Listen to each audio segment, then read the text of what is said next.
How do you learn who you really are? It's not found in books. It's found on the battlefield.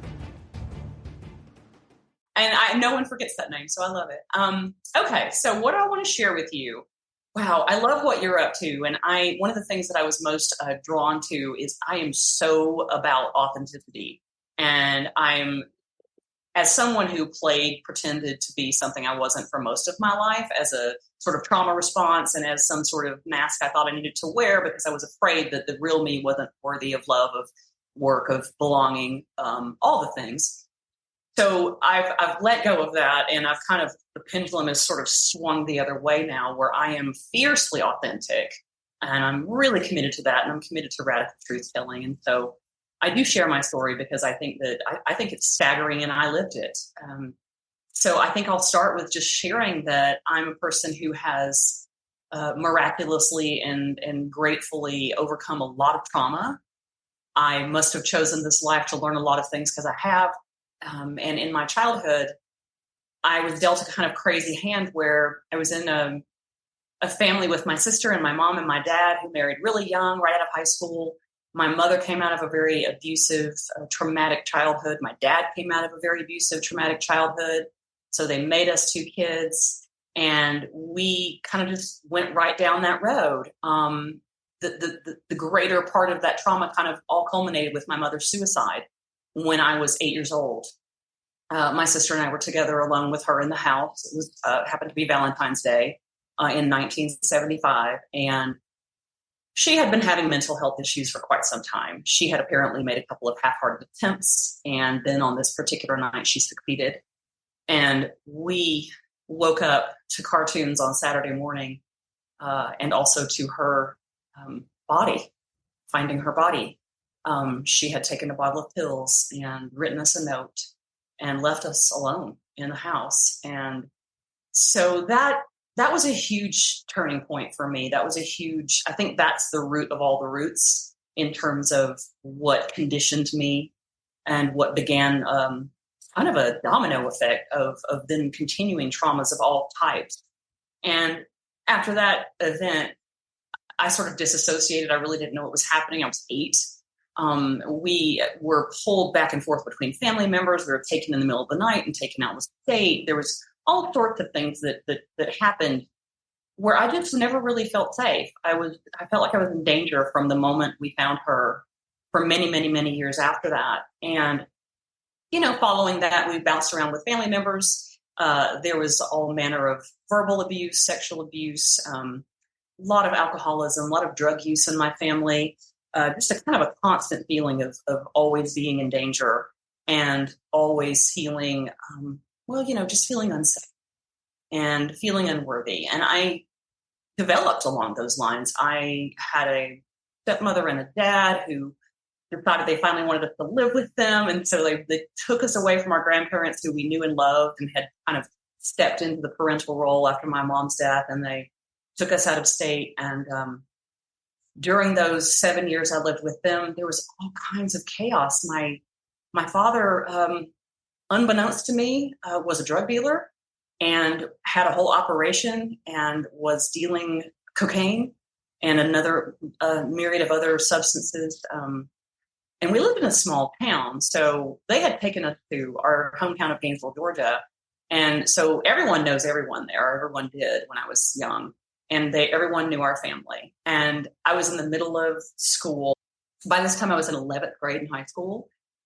And up until that point, I had lost my mother. I had this abuse inside of my family, sexual abuse from my uncle, verbal abuse, all these different things. So I was kind of a hot mess. And I had already developed all these eating disorders and depression and anxiety and, you kind of name it. I was I was really struggling. And then in 11th grade, I felt like I was kind of getting my traction. I was starting to kind of like, okay, I've figured out the tools I need in order to have friends and for things to be going kind of okay. High school was really hard. And my dad got arrested, and it was announced in every paper across everything. And the FBI was involved. It was a lot. And the whole town knew about everything. And within 24 hours, I was pariah, as was my entire family. and my life became tenfold more hellish. He went to prison. He went to the Atlanta penitentiary. Many of my friends, they wouldn't talk to me. Their families wouldn't let them speak to us. The principal of my high school took me aside and said, "I'm watching you," as if I had anything to do with this. And so I got the hell out. I graduated from high school. Somehow I made it through those 2 years. It was really hard.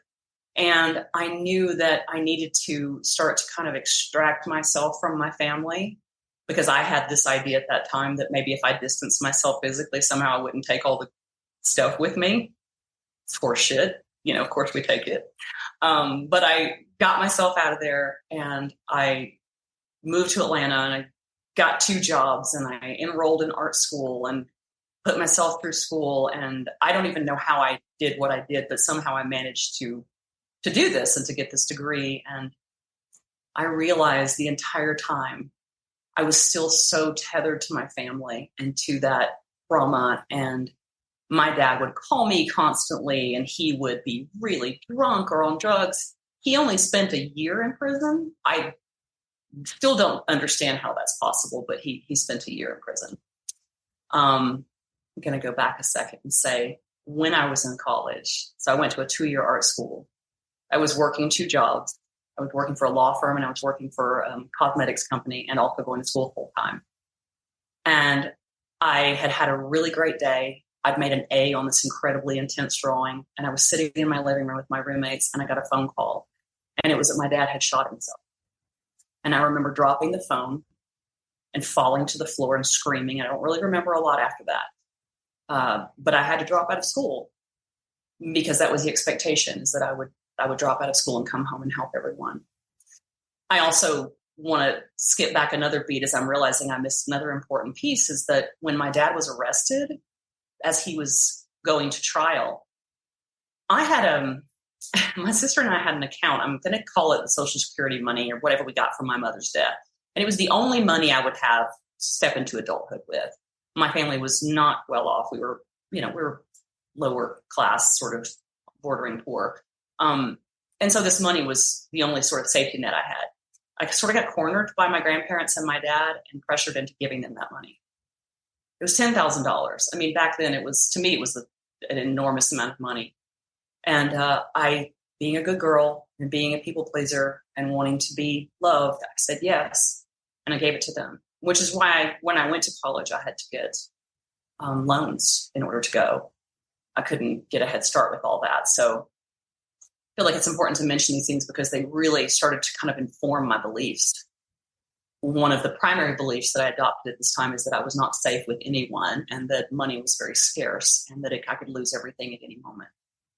And so I took all of those beliefs with me, went to school, somehow managed to take care of my dad, going back and forth to Atlanta. I don't know how I did it. In retrospect, I think I must have just been fueled by pure life force and just a desire to survive. And so I think I took about 3 months off, and I helped my dad learn how to talk and walk again.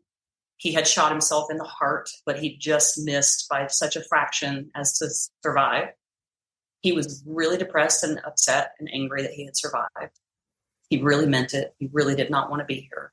And he didn't speak for weeks. He moaned. And the only person that he could get him to sort of start to come out was me. So that was kind of a role I started the morning we found my mom. And I just kept kind of feeding into that and kept kind of falling into that, where I'm the one. It's on me. It's on me. I have to take care of him. I have to take care of everything. And so I did help him and help coax him back to life. And I had really begun to kind of get my own unique voice in my art. So I'm an artist. I was going to school for visual communications, which includes everything from fine art and illustration to photography to design.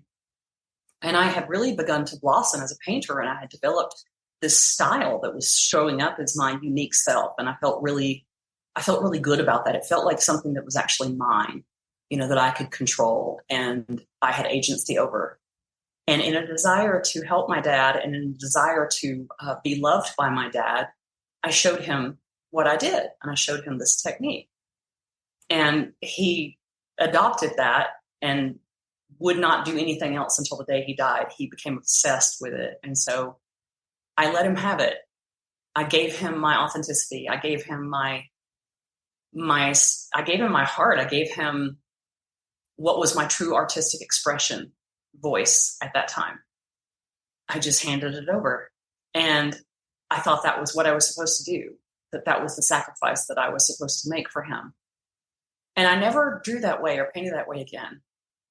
I sort of lost it, and in retrospect, I can see what an incredible disservice that was to myself. But I did what I needed to do at the time, what I felt like I needed to do. I felt like what was important was to make my dad happy and to keep him alive. And that somehow that was my job, that it wasn't his responsibility, but it was mine to make sure that he was okay. And I took that on for everyone in my family. When we were young, living with his parents, my grandparents, after my mother's death, there was so much screaming and yelling and alcohol and lying and scary, scary times. And I was always in the middle, whether physically or emotionally. And I adopted this role of being the one to make sure everything was okay. There was a time when I lived with my grandparents and my dad lived with us. My sister pieced out. She's 2 years older, and she took her money from the account and she pieced out. Probably a really smart thing for her to do. But I would sit there at night. I would be awake until 2:00 in the morning, waiting for my dad to come home, because he would come home really drunk. And a lot of nights he'd come home angry and drunk. And there were nights when he threatened to kill us all. There was one night when he threatened to come home and stab us all to death. And my grandparents were older and they worked 6 days a week. And I was younger. And so I took it on myself to wait up. I would draw. I would just sit there and draw and draw and draw. And then he got home and I would try to manage him. And I would try to just keep him in line and keep us safe, and literally hide the knives and just see if I could usher him into bed and just watch him and, get very little sleep myself just to make sure that we were all safe. And there were nights when he came home and he didn't know who I was. And he would throw me across the room and yell at me as if he'd never met me before. And just all kinds of insanity. And that relationship with him, I think, is one of the ones that sort of set the really deep seeds in me about not trusting love and not understanding what love was. Because at that point, my example of love was that love leaves, love hurts you, love is cruel and unpredictable. And that relationship with my dad, I can see, was the seed for a lot of toxicity in my relationships for a very long time. Because what I did was I left home, I graduated, I got a great job. I still felt like I was tethered to my hometown and to my family. At that point, I changed my name to Kyle from Melissa. And I decided that I needed to get as far away physically as I could from my family and from this toxic life that I'd had, this toxic background and all of this pain. And in my mind, I'd really never traveled. I'd only been on a plane once when I was 21, and that was to St. Louis. But in my mind, I was like, okay, it's got to be, I can't leave the country. I don't even know what that's like. I can't even imagine that. It was too big at the time. So I thought, okay, well, where do I know that's really far away? Well, California is really far away and New York is really far away. And so I took a trip to New York. It scared the shit out of me. I literally came home. I was like, no fucking way am I living there. That place will eat me alive. But then I took a week and I went to California, and I got there, and I remember it was the first time in my life I didn't feel like a weirdo. It was the first time in my life where I felt like, okay, the freaks are here. The creative people are here. Like there's all kinds of people here. And I was so drawn to that. And I felt so held by the chaos and the LA's it's a thing. And for me, it was my way out. And so a month later, I gave notice. I packed up a U-Haul. My granddad stopped speaking to me, convinced I was going to fall on my ass. My boss told me I would do that I'd fall and fail and not to come back to him. I mean, there was so much toxicity around this decision. And I think it was because I knew it was the right thing for me. I knew it was going to save my life. And I think I scared everyone with how convicted I was about doing this. I just absolutely was not going to look back, because to me, it was life and death. To them, it was a frivolous, 20, what was I? I was 20, 24, 25 at the time. Everyone around me thought it was just a frivolous young person doing something silly. And I knew that for me, it meant everything. And I had this intention of coming to LA and maybe staying a year, 6 months even. I didn't know. I was there for 28 years. So obviously things went okay. But what I was really disappointed to find out is I packed my little U-Haul and I took my ass across the country and I started a brand new life, and I brought everything with me. I brought all the pain and all the unhealed wounds and all the fear and all the incredible lack of self-worth and all the shame and insecurity, fear, so much fear. And the way that fear has played out for me as an individual in my life is that it's played out as a hyper vigilance. I decided when I was in college, I was going to get good at everything. Really, everything I could possibly do creatively, I would learn to do it well. And I currently do a lot of things really well. It served me. I came out to LA. I nailed a job right off the bat. That job turned into a career. It was amazing.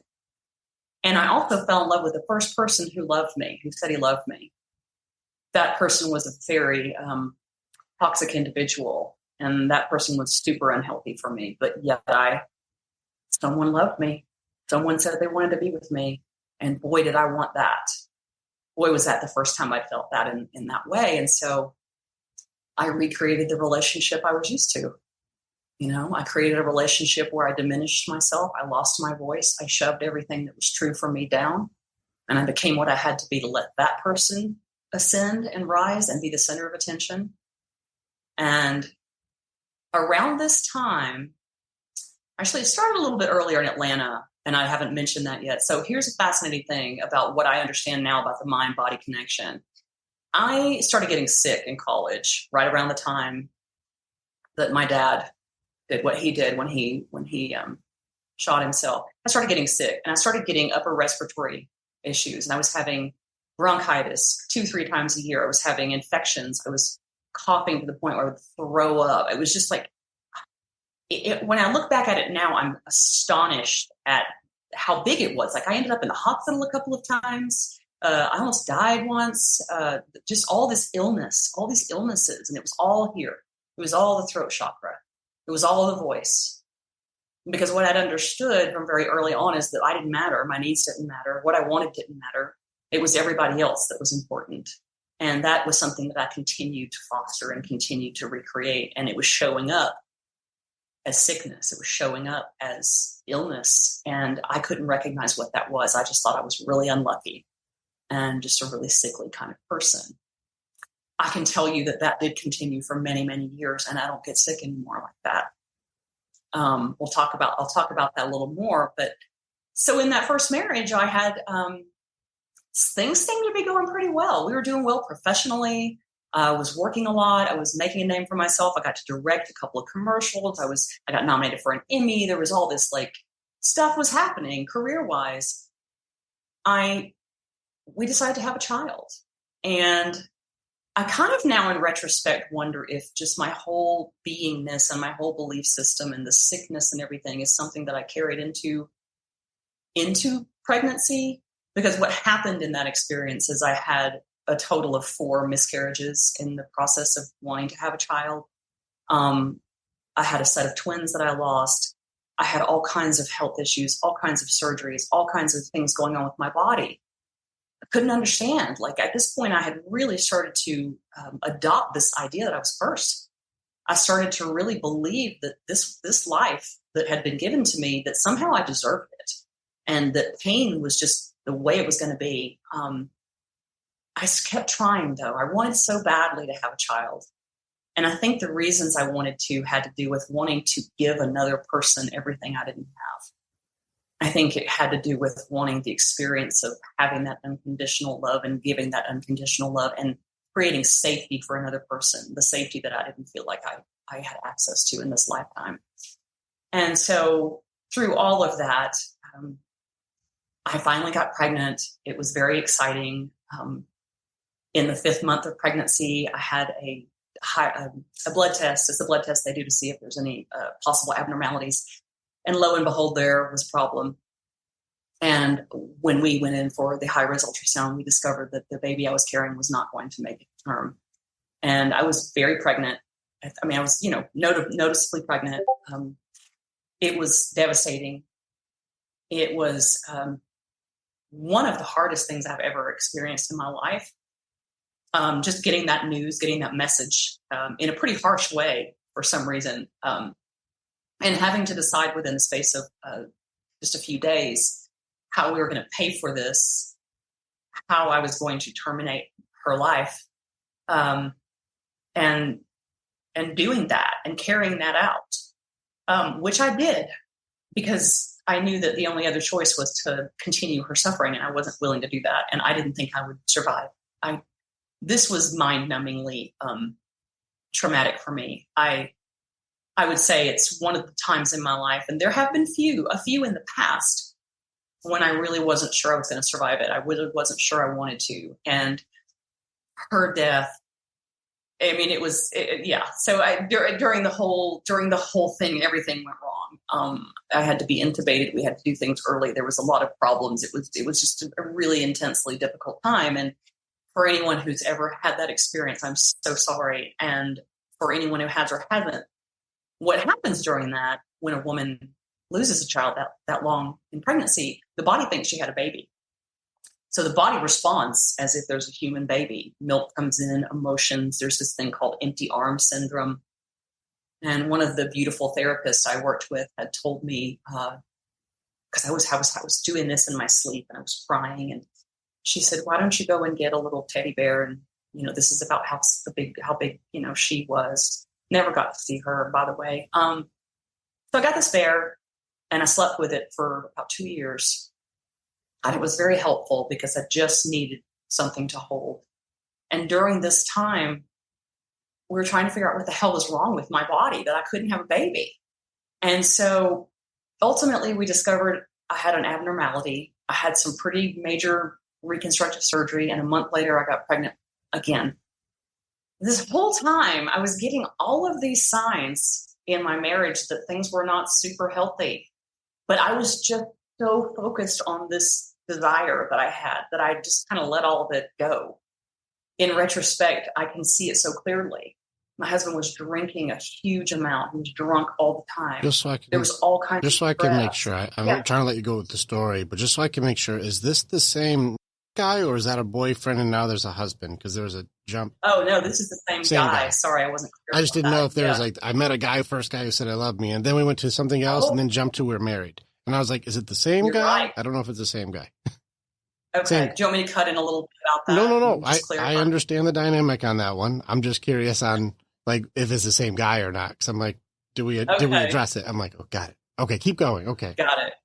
Yeah. Okay, yeah, no problem. I think I've lost my train of thought a little bit. You realize there was issues in this marriage. You realize he's drinking. Yeah, I realized there was secret life or something. Right. We had issues and there was a lot of red flags, but I kept going and I was so committed.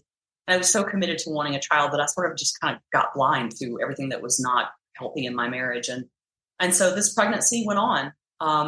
And it was very high risk and very volatile. And there was a lot of hospital trips and a lot of almosts. And it culminated in the birth of my son. And it was a miracle. There were 10 people in the room because it was such a high risk pregnancy and there'd been so many issues. And so that moment of his birth was one of the most miraculous things I've ever experienced because I really didn't think I was going to get to have this opportunity to be a mom. And I did.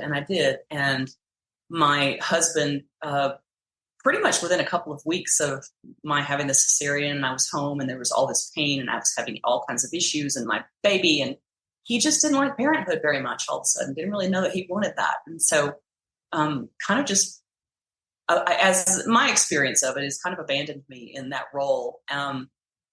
And I did the best that I could. I had some postpartum depression. It was a bit of a struggle. We left LA kind of on a whim. We had this little baby and we were in the middle of Hollywood and it had been great professionally, but then we're looking at going out in the front of the yard in the morning and there's someone sleeping on the sidewalk. I'm like, this is not a place to raise a kid. So we decided to go back to Georgia. We decided to go back to Atlanta. And we bought a house there. We're doing pretty well financially at the time. We were very fortunate. We rented our LA house out. We went and bought a house in Atlanta. All these hopes and dreams. This will do it. This will do it. I was still running away.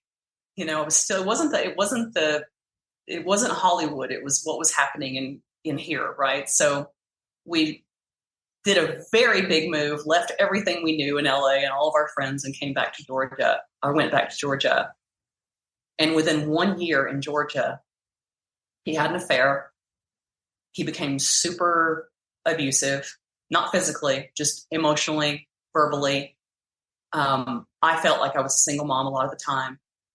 I was super, super unhappy. And we decided to get a divorce. And I decided to divorce him. I remember it was one of the first few times I've really stood up for myself in my life. And it really had a lot to do with my son, because I think I would have let myself continue to be treated that way, but I wasn't going to let my child be treated that way. And after a really scary yelling, throwing stuff event, that was it. And I got really clear that I was the person that had to do this. It was going to have to be me. And I wasn't willing to continue to live like that. And I was not going to let my child be in an environment like that. I wasn't. So I filed for divorce. And it was a very difficult, scary time. He was super ragey. But I did it, and I got out of that marriage, and we both came back to LA. We left Atlanta. I realized it was not a good choice for me. I had to go back to what I knew. I had to go back to work that I knew, and had to kind of figure out what I was doing. And so I came back, went back to Los Angeles, and moved back into our house that we've been renting out. And in some sort of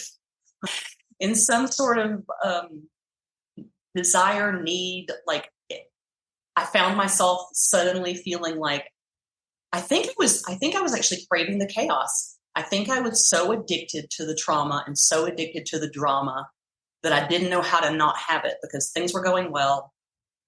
I was handling my work. I had a beautiful home. Everything was great. And I fucked it up. And I called it another relationship. And I called it an even more toxic one this time, and an even more dangerous one, and a more scary one this time. So I had divorced my husband. I met another one, but someone with a very, very traumatic background, as traumatic, if not more than mine. And I remember the feeling that I had, and I know it's familiar to people who've been in a lot of trauma. At the time, I thought it was a good thing that he'd experienced all this stuff, because I was like, oh, you get me. I get you. We can help heal each other. We can help fix each other. Yeah, I've seen this one. I've seen this one a lot. I just had a woman I was coaching who had the word for word. They get me. We have it's it's misused as trauma bonding now, but it's like, you get it because you've been through it too, so we can heal together. And boy, is it the blind leading the blind. Stay with us. We'll be right back. Warrior, thank you so much for being a part of the information that we have. And you're part of our story as we are a part of yours. It's very much an honor to be able to connect with each other. If you want to know more, or you want to get started with working with me or working with our warriors so that you can begin your path to authenticity, strength, leadership, and accountability, this is the way. Together, we are way stronger. Now you get to choose. Do you go forward or keep doing what you've always done? If you stay where you're at, hey, click on some of the stuff and follow what it is. We got motivational stuff. We've got podcasts. We've got more things. Just subscribe and do the stuff, and we'll keep you updated. But if you want to start going in, start jumping into what our programs offer and start your journey and being the hero in your own story.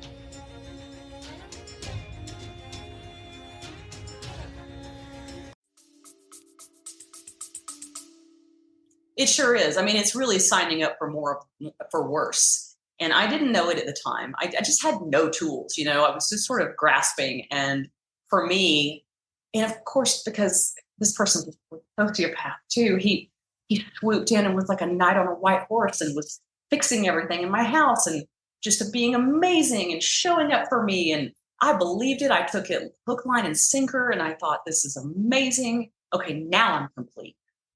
And that relationship went on for years. I stayed in that relationship for 6 years.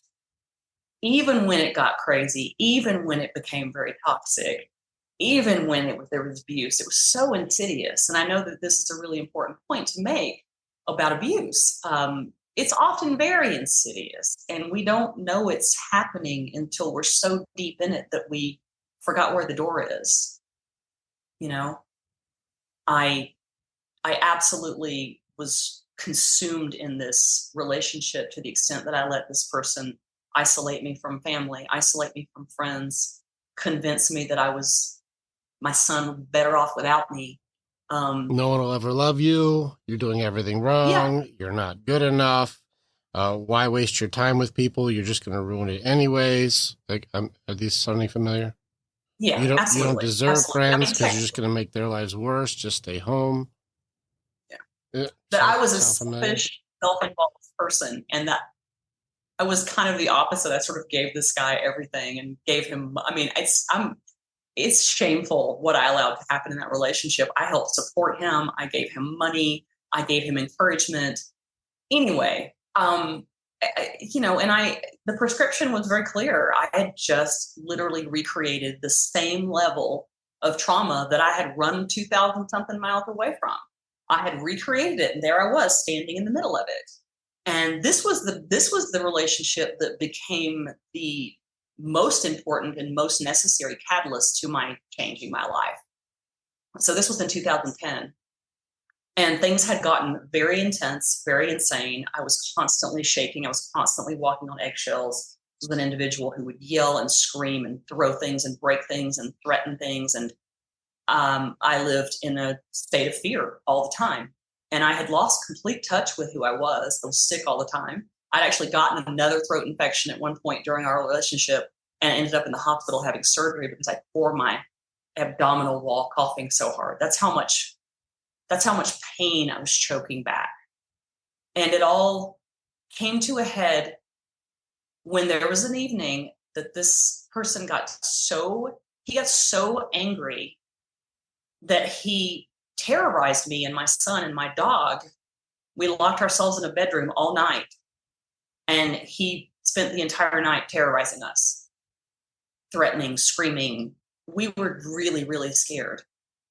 And this was way bigger than the first marriage, when I got the sort of note, like, this has got to stop. This was like, I'm going to get killed. This is real. This is really real. And this is it. So the next morning I got my son safely to school, and I had this little inner voice, and I'm so grateful to her. I was sitting in my computer, and he had gone out, and he was coming back anytime. And I had the forethought to hit record on my computer when he came in the door. And then what happened was I captured 45 minutes or so, maybe 50, of terrifying, screaming, yelling, vitriol, telling me my son should die, telling me it was just unbelievably terrifying. And I remember sitting there, and I was just shaking, and I was so afraid he was going to find out I was recording. And it all culminated in, I had a big whiteboard next to me. This was my office. I had a big whiteboard next to me, and I'd not hung it yet. It was a big thing and leaning against the wall. And he came over, and he just very violently kicked a huge hole in it and screamed some threat at me and walked out. And I understood at that moment that if I waited another minute, that it could mean my life. I really got clear how dangerous this was. And I got up, and I grabbed my things, and I went and got my son, and I got my dog, and I left. And that was the moment. That was it. That was literally the turning point where I understood what I had done to myself and what I had created for myself. What I had not shared with you yet is that we had been in a relationship for 5 years. This feels like another life. I was absolutely clear from bones to skin that this was an unhealthy and toxic relationship. And you know what I did to myself? I married him. So I remember the conversation, and I remember having the conversation. I'm curious if this sounds familiar to anybody. I could hear my inner voice saying, no, no, no, no, no. But my trauma said, okay, this is as much as I get. And it was inside of that year of marriage that the abuse really skyrocketed. And it was the culmination of that year when this event happened, where I took off. And what I did at that time, which I think is really important, is I made some phone calls, because I had learned to be a great actress, through my life. Like, I'm fine, everything's fine. And I hadn't told anyone. No one really knew what was happening. So I came out to my sister, to dear friends, to one of my mentors. And I said, this is what's happening. And I need you to know, because I can't go back. This has to stop now. And they were all shocked and supportive. And a couple weren't shocked, had some ideas, but just weren't sure how to find out or how to even talk to me. Well, you wouldn't listen anyway. Exactly. One of my friends did say that. She said, look, he's an asshole. I know that he's been an asshole to you. I just didn't know how to tell you, because I don't think you could have heard me anyway. You wouldn't. She was right. You wouldn't have, no. Yeah, I wouldn't have. I had to get it. Like, I had to get it in my own mind, heart, body, soul. And I'm forever grateful for that moment, for that day. And I spent a solid 2 years trying to get away from this individual. He stalked me. He made every effort he could possibly make to destroy every relationship I had, work, everything. I mean, he did a lot of damage to a lot of people. And ultimately, I was able to get the court to, get me out of the marriage, but also to give a restraining order and to very explicitly let him know just how serious this was, and that he would be going to jail if he did not cease. And he did cease. And okay, what happened at that point is that I had angels who I met, new friends who started reflecting to me something that I never understood. I never knew at all, which is I could change my life. I could rewrite the story. I could decide what was next for me. My past didn't get to do that. And that I needed to take responsibility for my healing, because I was so wounded. I mean, I'll say today that I'd say that when I would walk into a room, my trauma came in 5 minutes before me. Like, I would wear it like a cape, like a cloak, I would, lug it around like this huge heavy weight, and it defined me. Like, I was it. I didn't know how to not just sort of effusively talk about it, because it was just so ignited and activated in me all the time.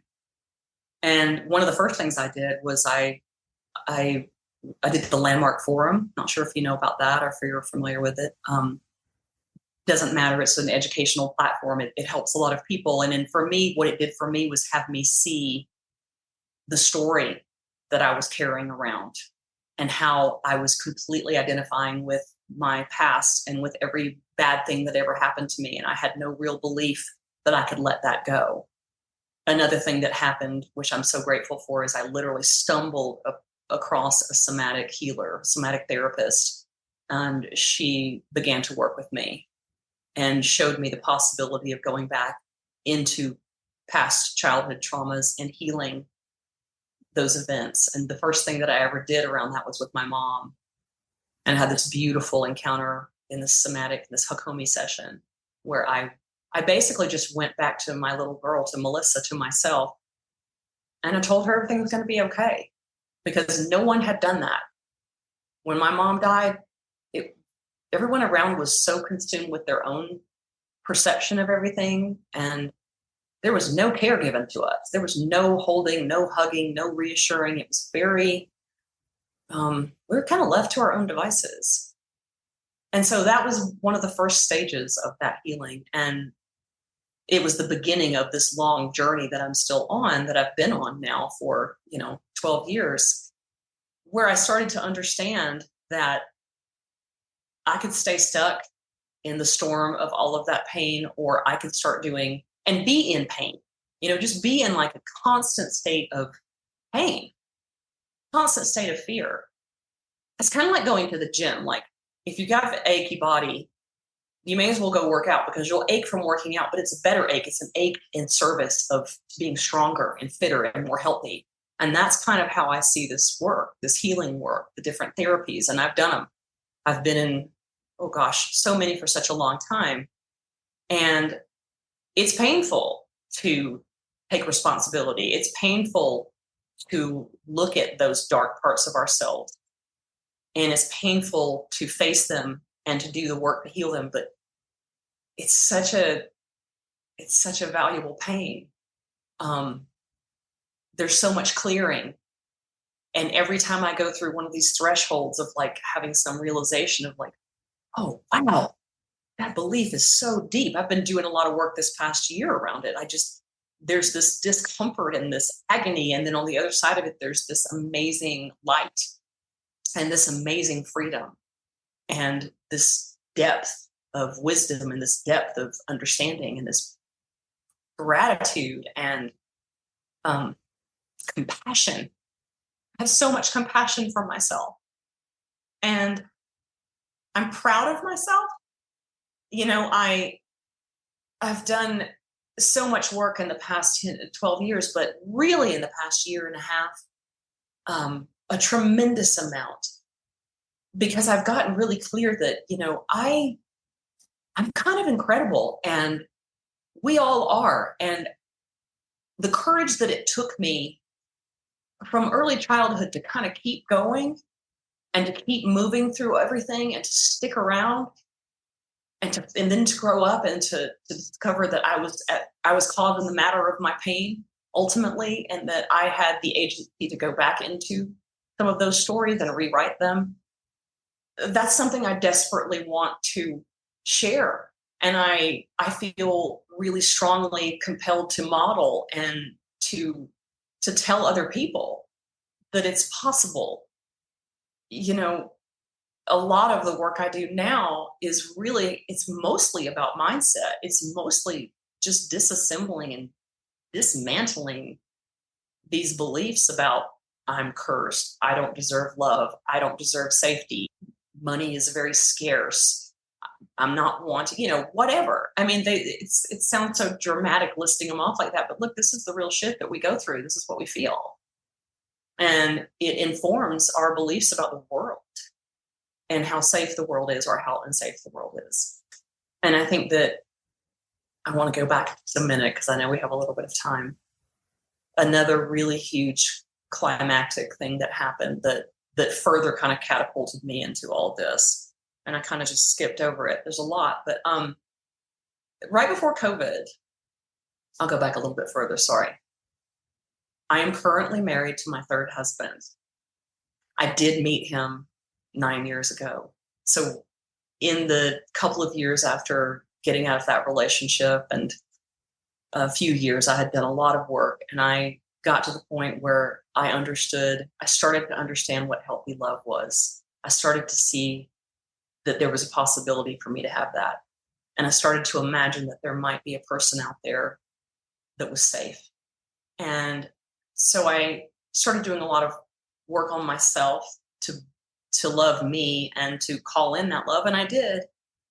And I met an extraordinary man that I'm married to now.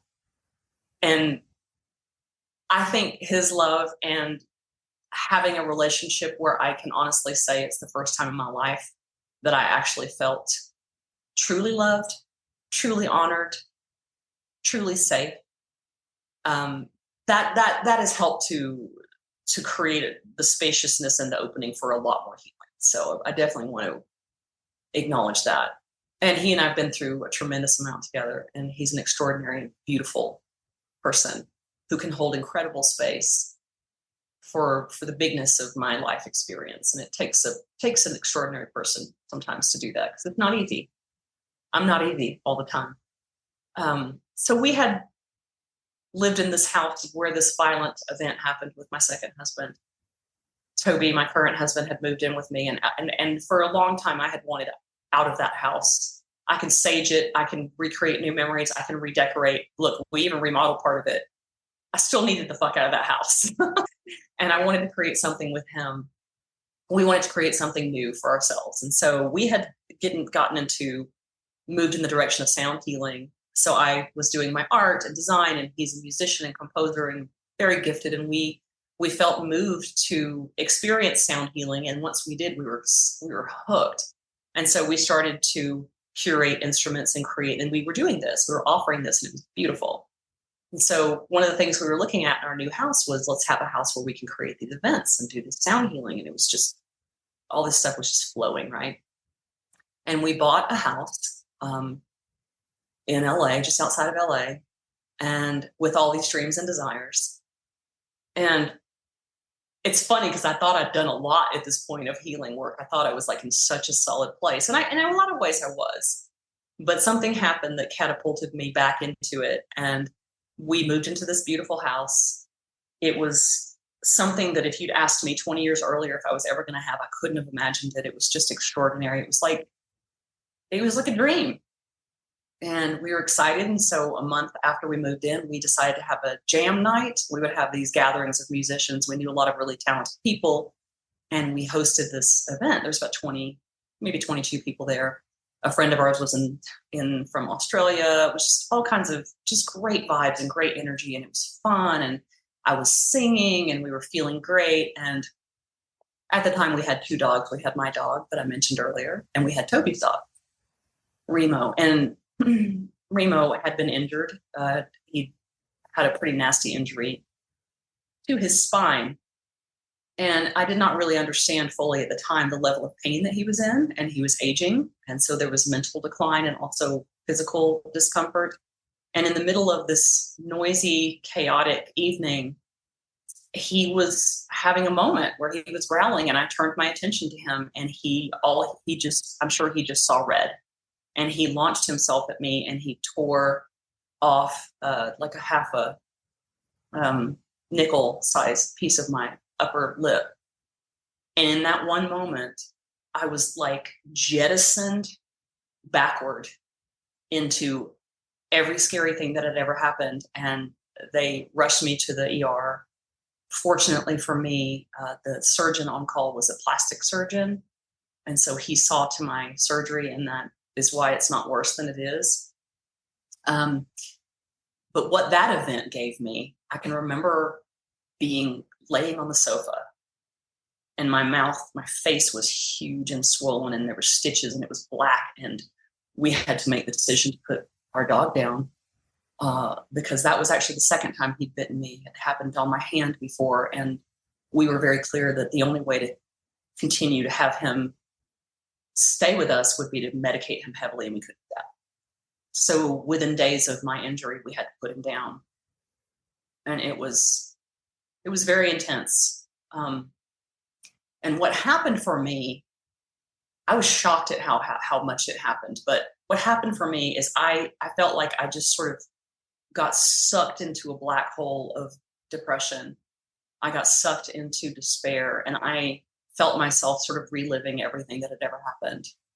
And I realized that all the work that I'd done, that had value, and I had been in a good place. However, this was triggering in ways that I had never expected it to be. And I can remember looking at my husband one day and saying, so the first time I ever said this in a traumatic event, I said, I don't know what's in this for me, but something is here for me. And I'm going to find out what it is. And that's what's going to keep me going. There's something here for me. There's something here for me in this, as terrible as it is. And so that conviction did get me through that time. That happened. And then, within a couple of months of that, COVID hit, and sort of everything that we'd planned to do in that house just it was just kind of gone. Like the whole world's plans changed, right? But what happened in the wake of that, it's like life just sort of took me down to my studs in a way that I had to completely rebuild everything. So what happened during that 3-year period is I was still dealing with this injury. It took like 2 or 3 years to completely deal with all the nerve damage and stuff. I lost my very well-paying career. I was a creative director, and I was laid off like a lot of people. So that kind of went away. The Then my other 2 dogs got sick and died. And it was like everything was just kind of falling away around me. And here we were in this big, beautiful house that we really couldn't afford anymore, that we didn't do a sound bath in, that we just had to come to terms with the fact that, look, it's like everything just kind of, it's like when you're in one of those houses in a cartoon and like this wall falls down, then that wall falls down. And it was animals and, identity around the way I looked. It was just, everything was just falling to pieces around us.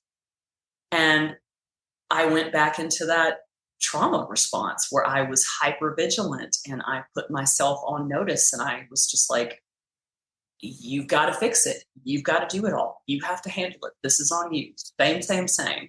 And that manifested itself in me working like 60, 70 hours a week.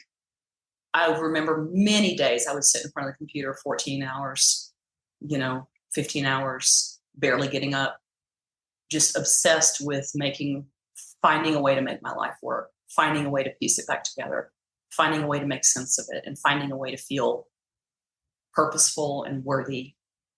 And during this time, my marriage was struggling. It was a very intense time. And I'm still doing a lot of the work. I'm still doing a lot of healing work. And yet I'm miserable. And I'm sitting at that computer, and there's days I'm just sobbing.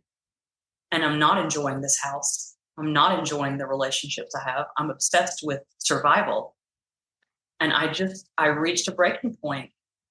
And I remember there was I love these things as I talk about this, like I'm seeing like on this timeline of my life, like these really vital moments where I get these clear messages of like, this is it. This is where it all changes. And I got another one of those. And I remember crying and saying to Toby, I can't do this. All of this, I can't do this anymore. I'm not gonna, I won't survive. This isn't life. I'm not happy. I'm not okay. And everything needs to change. And so we went away for 10 days to the desert, to Joshua Tree, and we did nothing but talk and get clear about what my needs were and what his were. But really, this was about me. This was about me for the first time in my life, really saying what I need. And even asking those questions, because I had not asked them before, and I really didn't even know how to answer it. My needs had never been first. And I've made sure of that. Even in this relationship, I just sort of always took everything on. And I got clear that it was only ever going to be me who could stop that. It was only ever going to be me who could take responsibility for my own health and my own happiness and my own life. And so I basically said, yeah, I need to get the fuck out of LA. I cannot stay here. It's toxic. I had developed what they call situational asthma, another sort of, and I was using an inhaler twice a day. Like I was drinking too much. I was never exercising. Like it was not good. It was not a good scene, not a good look. And so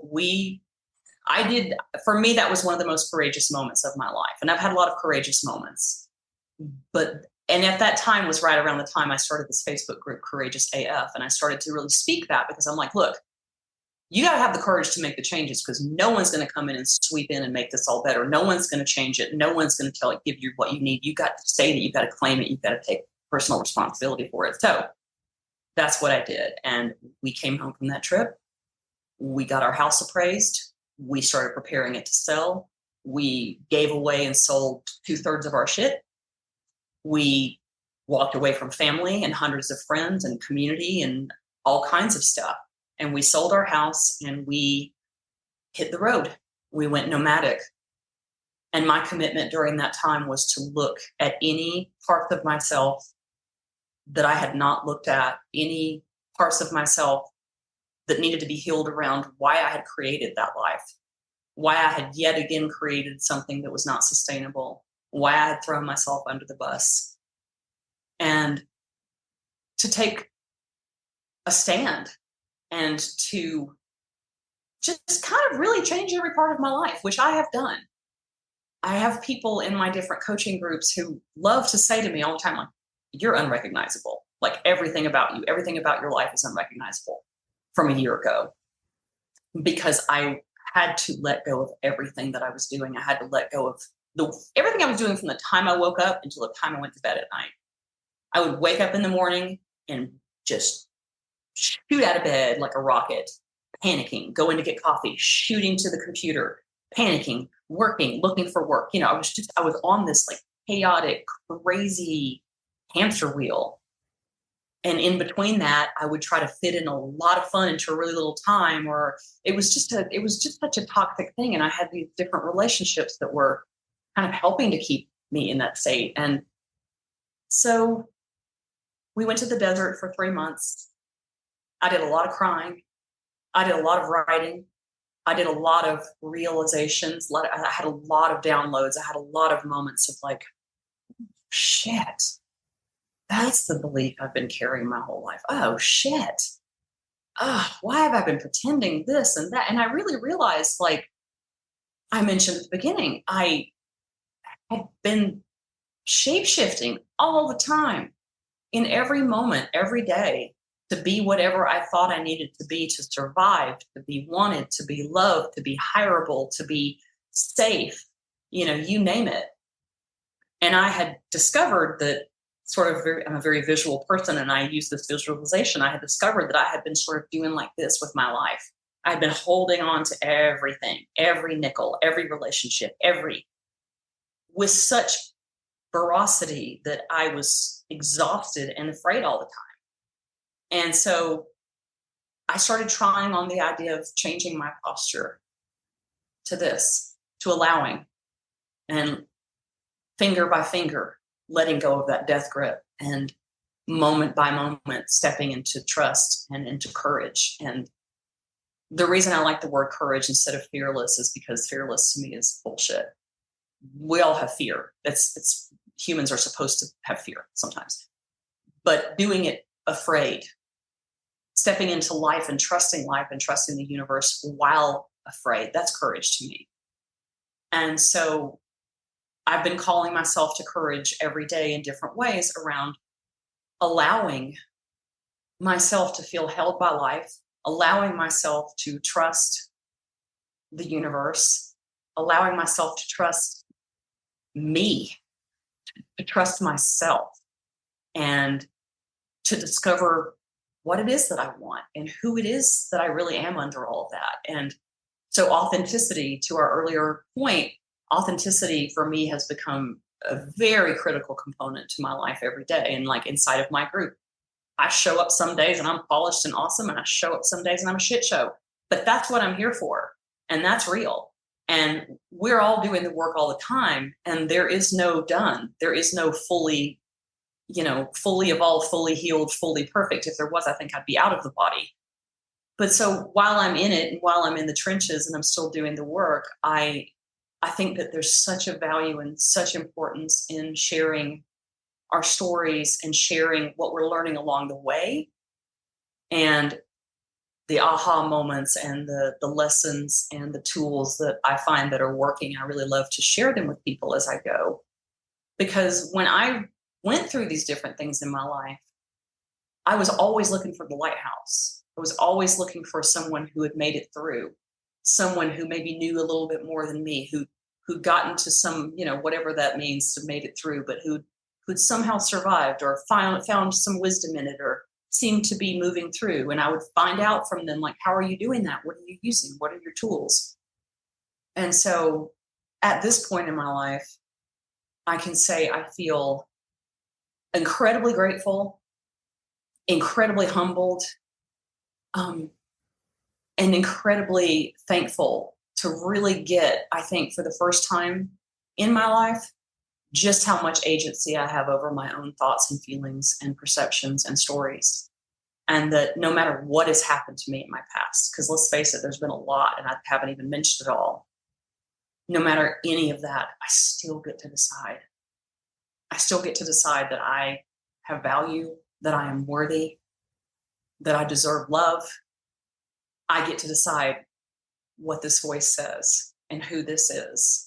And no one gets to decide that except me. And the more I can step into taking responsibility for myself and for my thoughts and my actions, the freer I feel, the more joy I feel, even when shit's going sideways, because, life is always going to deliver us challenges and problems. I got that. I'm clear.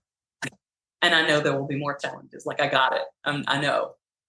But what I know also is that I'm courageous as fuck, and that I can get through it, and that I get to decide what I make it mean, and I get to decide what I glean from it, and if I'm going to get gold out of it. And that is amazing to me. It is amazing. Thank you. We got an hour in of you sharing your story, so thank you for sharing. You're welcome. Yeah. Oh my. It's a lot there. And I want to let you go because there's a lot to unpack in there. And there's a few things in here too. Would you like some more tools?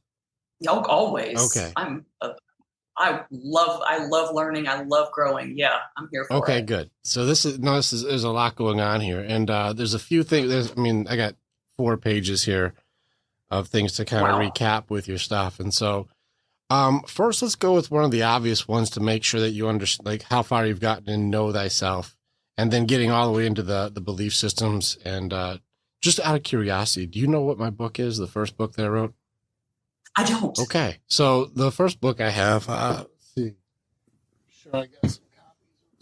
First book we wrote is Everything is a Choice. Oh, shut up. I want to read that. The next book I'm writing is The Map Out of Hell. And this one I think you'll relate to. That behind you? This is this is the map that I use for human behavior. So far, I've run this across multiple psychologists, PhDs, expert authors. So far, it's held up to every form of scrutiny people could do. So we're building an entire book off of the grieving system and coping mechanisms, and even the systems of control, which is mostly what your story is. It's very interesting to see this. Just out of curiosity, before I jump into any of that stuff, have you ever, I'm just curious, personality type, have you ever done your Enneagram type, just as you know your personality type? Have you done it? Let me guess first.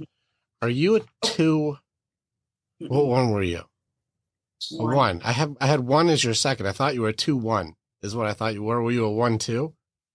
I'm a 1-4. Well, 4. Okay. 4 was if you go into like your unhealthy version. So like if you were 1, then you would, but like usually wing side, I have you as a 2, because that's where the people pleaser and all that stuff starts to come in too, is the helper style.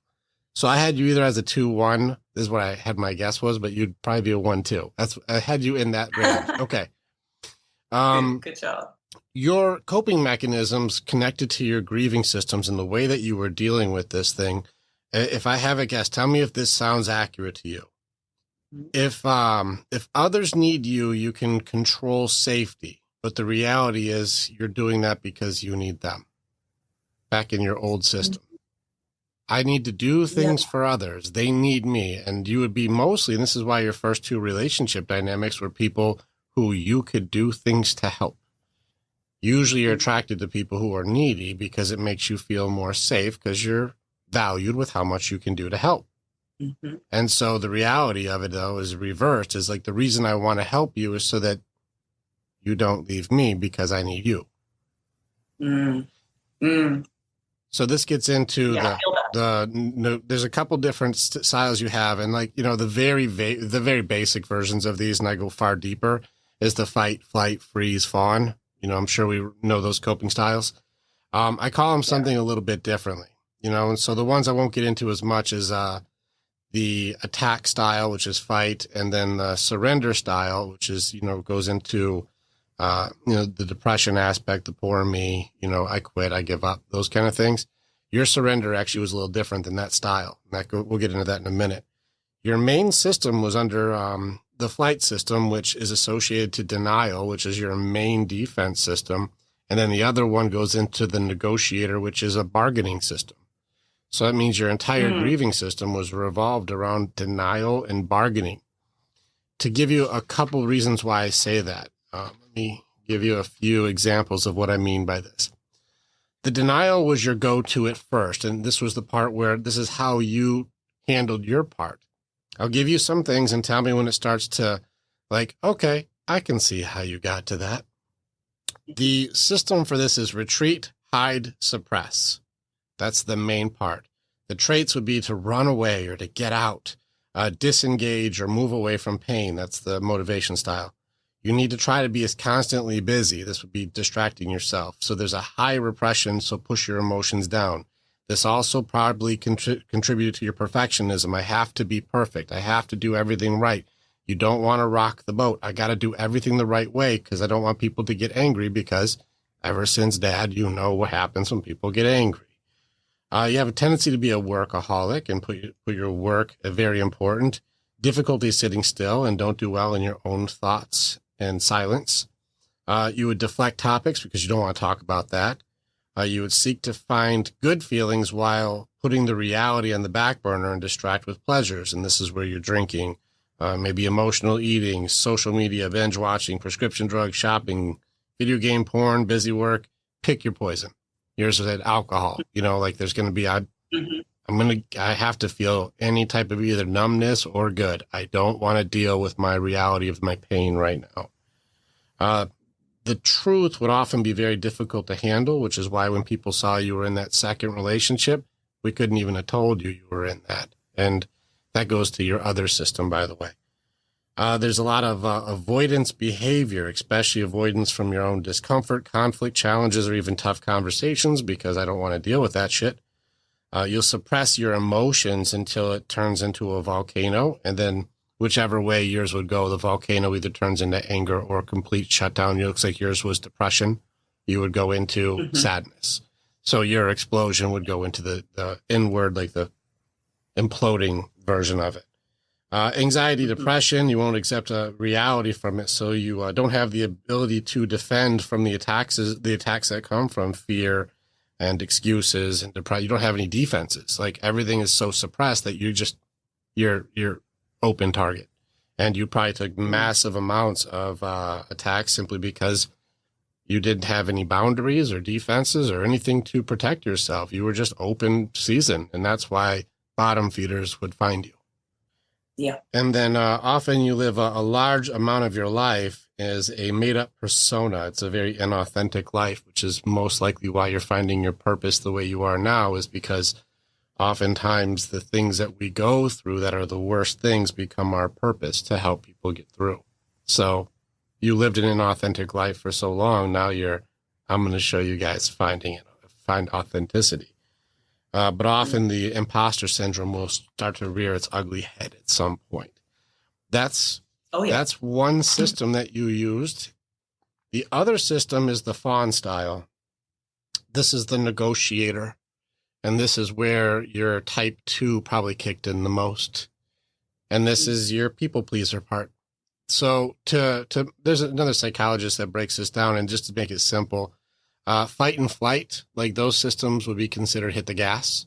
Freeze is hit the brakes. But fawning, or this, bargaining or negotiating style, is hitting both the gas and the brakes at the same time. It's an interesting one. It's like hitting both pedals. It's the only one that kind of does that. I do have in my book, I'm writing how bargaining and our coping mechanisms are connected to fear and often fought the same way, because bargaining and fear are on the same imagination and creativity system. And because you have a high creativity system is why this is your go-to for your coping, is because you can create these fantasies of if only this, or it's not so bad. I call them the rose-colored glasses on the bargaining side. And this is why everybody else can see these red flags, but you can't.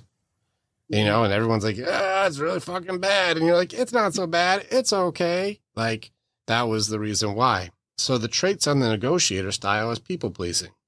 Oftentimes you'll be over explaining and trying, especially in arguments, having to try to control the conversation by explaining so you can mitigate damage before it gets too aggressive. They'll try to control the conversation, usually by answering questions with questions or deflect from specific answers. They can wait to talk and listen, but they don't want things to get physical. And they try to mitigate or mediate as much as possible to eliminate physical being one of the options. They will compromise themselves for peace and safety. This means you'll get rid of any part of you if it means it'll make somebody else happy you're okay. And that was like a big part, especially in those early dynamics, especially from Dad on. Let's see. Avoids conflict and consequence as much as possible. Often will be codependent, which is obviously true. We'll do things for others to be needed because they need the other person. We just talked about that. Often truly struggle with self-reflection even when alone. Will change themselves and for others to be happy. This big part of it is feeling like you're responsible for other people's emotions. You know, like somehow, like if you do things right, then everyone else can be okay. And then that was the way I lived. Oh, for sure. Like this was the go-to.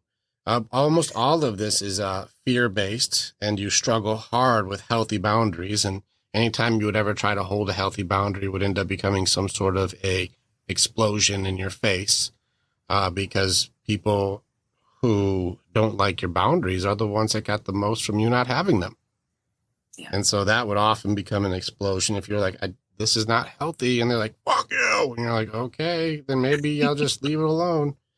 You know, don't like to rock the boat. You'll hide yourself. Let's see. May find value in helping people who need a lot of help. And that's why these first guys came to you, is because you would seek out people who you could find your value in helping. But a lot of times they're very needy, and this can lead to attracting narcissists. Simple reason, because they're bottom feeders, and they're only going to take the people who are their self-worth and their need to be needed by doing for others makes it so they can isolate you to be the center of their universe, and then they can, like a parasite, suck all of the life out of you until there's nothing left, and then tell you how worthless you are for not being enough. Mm-hmm. Yeah, I'm sure you remember that story. You very well. Yep. So sure that's the tough part about the negotiator style, is they attract those people. It's usually attracted to dysfunctional dynamics. Their worth is based on fulfilling others' needs. Its external validation is wanted, yet often hard to accept when it's given. So even if somebody did say you were good enough, your internal dialogue would reject the compliment. Struggle to say no or make themselves a priority. They may feel responsible for other people's emotions and often have a very low self-esteem or low self-care. Those are just some of the traits of that coping style. Now, is all of it everybody? No, but you've caught the ones where you're like, yep, that's my shit. Like, mm-hmm. There's a basket full in there that were definitely the way I lived for my entire life. And now, you know, let's face it, them are still here, and I'm still wrestling with a few of those now. Well, the reason I bring those up is, you know, not to be like, look what you did wrong, but to go like, hey, whenever I'm getting triggered into my defenses, this is what they look like. And this is why, you know, what you keep mentioning, like now I'm starting to see awareness is the first tools in the warrior's way. And I salute you as being a fellow warrior, because I've seen you've been battling, you know, and that's why the battlefield of the mind is like, look at the fight that you've had to go through. This is another battle. And at some point you're like, fuck, can I just stop losing?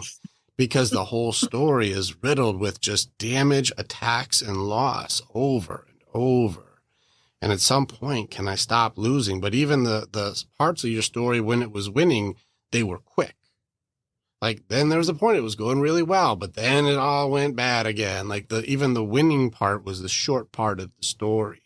And it's tough when you have a system that's like, I almost can't accept the good parts for they are. And I believe there's also a degree when you said I crave the chaos, that sabotage system that was in there, most likely around the love category of what you deserve.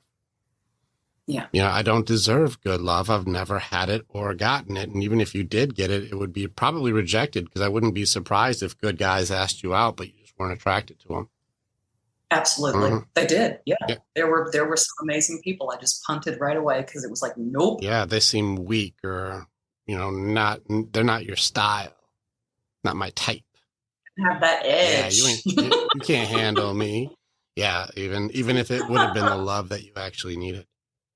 But I could see how the curses were put in, especially from all the stuff. And you went over some really heavy ones.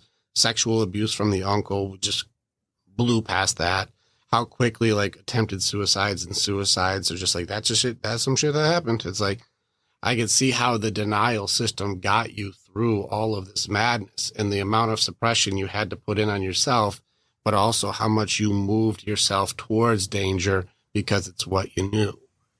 And it's a really interesting system, because you're like, the whole cognitive dissonance part, where almost all of the story for the choices you made ever since the moment you moved out the first time is, or even came back for dad after the suicide attempt, everything in you was like, my instinct and intuition says no. But, and then you created some unique and amazing way. I can see too why you leaned into art. And the reason why you lean into art is you have an incredibly high imagination and creativity system. This is why fear attacks you the most, which is why your greatest strength comes from courage. Fear hates courage. In fact, it attacks courage right away because it's the way you beat them.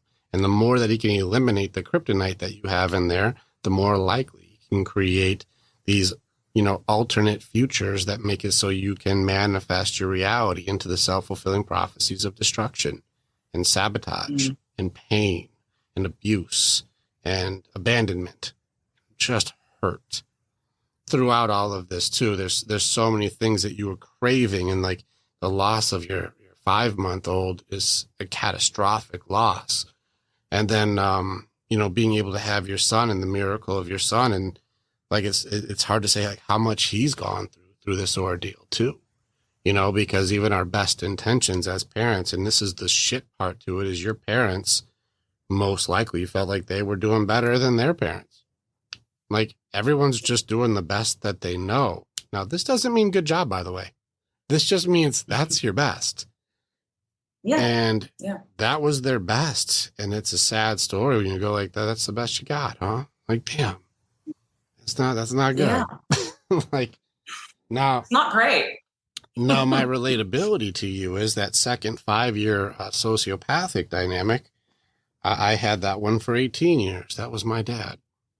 The second one, that's my dad. That's who I grew up with. Now, he's come a long way since then, and I don't have any anger or resentment toward him now. But growing up in that was not a fun deal, being the oldest boy, I'll tell you what. And so when I understand the PTSD of physical and emotional abuse from a sociopathic father who was not a nice one to me, that one took a little while to work through. So when you're like, I know that one, and on those ones, let's just say I wish you would have kicked the whiteboard for me, because it wasn't the whiteboard for me. And that one was a little bit tougher. So that one was like, okay, I see you there. These are some of the ones where like, I know that one, warrior. I know that fight. I know what you had to go through. That's some madness on that one. But I'm going to skip ahead to like you're reinventing yourself and your awareness of figuring out the parts of you that actually can choose. And I like the story, and I write this in my first book, in multiple things. I had to do the same thing where people avoid rock bottom at all costs. We try to avoid that existential moment, the moment where you're like, I can't fucking do this anymore. We try to avoid the moment as much as we can. We try to control that this has to be my way. And I got this. I got this. Until at some point you go, I fucking don't have control of any of this. I don't have this. I don't have this. I don't. And what I'm doing can no longer be justified, can no longer be denied, and can no longer be negotiated that it's working. The excuses are falling apart. Like, I can't justify any of this anymore, and I have to make a radical change immediately. For me, rock bottoms, and I wrote a poem on this, and it's part of the first part of my programs, is the reason I say everything is a choice is not because like you can control the whole world, but everything in your world can change in one moment if you choose it to. And it may take you a month or years or decades until you get to that moment where you go, I'm done. Nope. Everything changes from this second. And like the first one, when he kicked in the board and you're like, and everything changes from right now on. Or the second time when you hit that rock bottom and you're like, we're done with LA and we're going nomadic. We have to Joshua Tree this stuff. I'll see you on a U2 cover. Like if like we're done with everything changes from right now. It may take years to get there, but it's 1 second till everything after that fork in the road is chosen that it all changes. And this is why I believe everything is a choice. I had the same thing. I had 20 years of training to be following in my dad's footsteps to be a sociopathic, abusive man. And in one moment, where I did a reckless thing, where I did the equivalent of kicking in the whiteboard, where I punched out my own car window. I was like, I'm not going to be this man. This is not the guy I'm going to be. And I denounced all of my training in one moment. And so this is where I believe rock bottom is one of the most beautiful things that can happen to somebody, which is ironic that we try so hard to not have it. Yeah. So, it's vital. Yeah. You have to have it. It's critical. I'm grateful. Mm-hmm. It's our system of control. And this is where the game, if you look at all of it, if I put a word at the bottom of your entire thing, everything in here is struggling to find control. All of it. Mm-hmm. The way you coped, the way you tried to help people, the stuff that everybody would take from you. And this is why when even you were trying to leave and everyone's like, you're going to fail, it's not going to work, it's not going to work. You trained them to do that because of how much control you gave others. They thought they could just control you by just feeding you doubt. And if you had doubt, you'll have no courage. And if you have no courage, then you're controlled. Then I can get you to keep doing all the things I want you to do for me because you have no boundaries. And I like that because I can use you. Yeah, so for sure. So this is just observations I just saw, and this is me being very kind of being service. I'm not going crazy deep, but there's a lot of these pieces that it's almost how much your ability to manifest your positive. Also, it seems like you were able to manifest your negative, and you have a very powerful system inside of you to be able to almost create your own prophecies. And I'll give you honor and pride. Good job recognizing, too, that everything is a choice. You found it. You found the piece where, that's incredible. And then recognizing also the very centerpiece on my map is belief. It is the brain. If everything's a nervous system to it, if the body is out there where, grief and loss is part of our digestion system and, being able to understand your identity and who you are, all of these pieces, your feelings, your values, all parts of us, the belief that we have, the way we see the world. In your case, you had the rose-colored glasses, that everything's fine. They're like, you're in a circus of red flags. And like, nope, it's just a carnival and everything's awesome. Like you couldn't see it. And that's the filter. And now that's why I like that you said I found my purpose now, which was also part of you going in through the surrender side of the spirit and heart side. Of going like, I'm letting this all, I'm giving this up to the universe. I'm giving it up to something greater. And I don't care, even my warriors, it's not a Christian group that I have, but I went Christian route, but I don't say you have to. Like some people, my head coach is like, he's like energy to the universe. He's like, that's what I do. I'm like, God made it all. I don't care what you pick. Like, pick your thing. It's all the same. It's still spirit, soul. And so it doesn't matter which way you go. It's still the same answer. You have to surrender to your purpose and to your soul. And so that part is there too. And so good on you for being able to recognize that in order to make the choice, all of the pieces come all the way down to, can I catch my beliefs?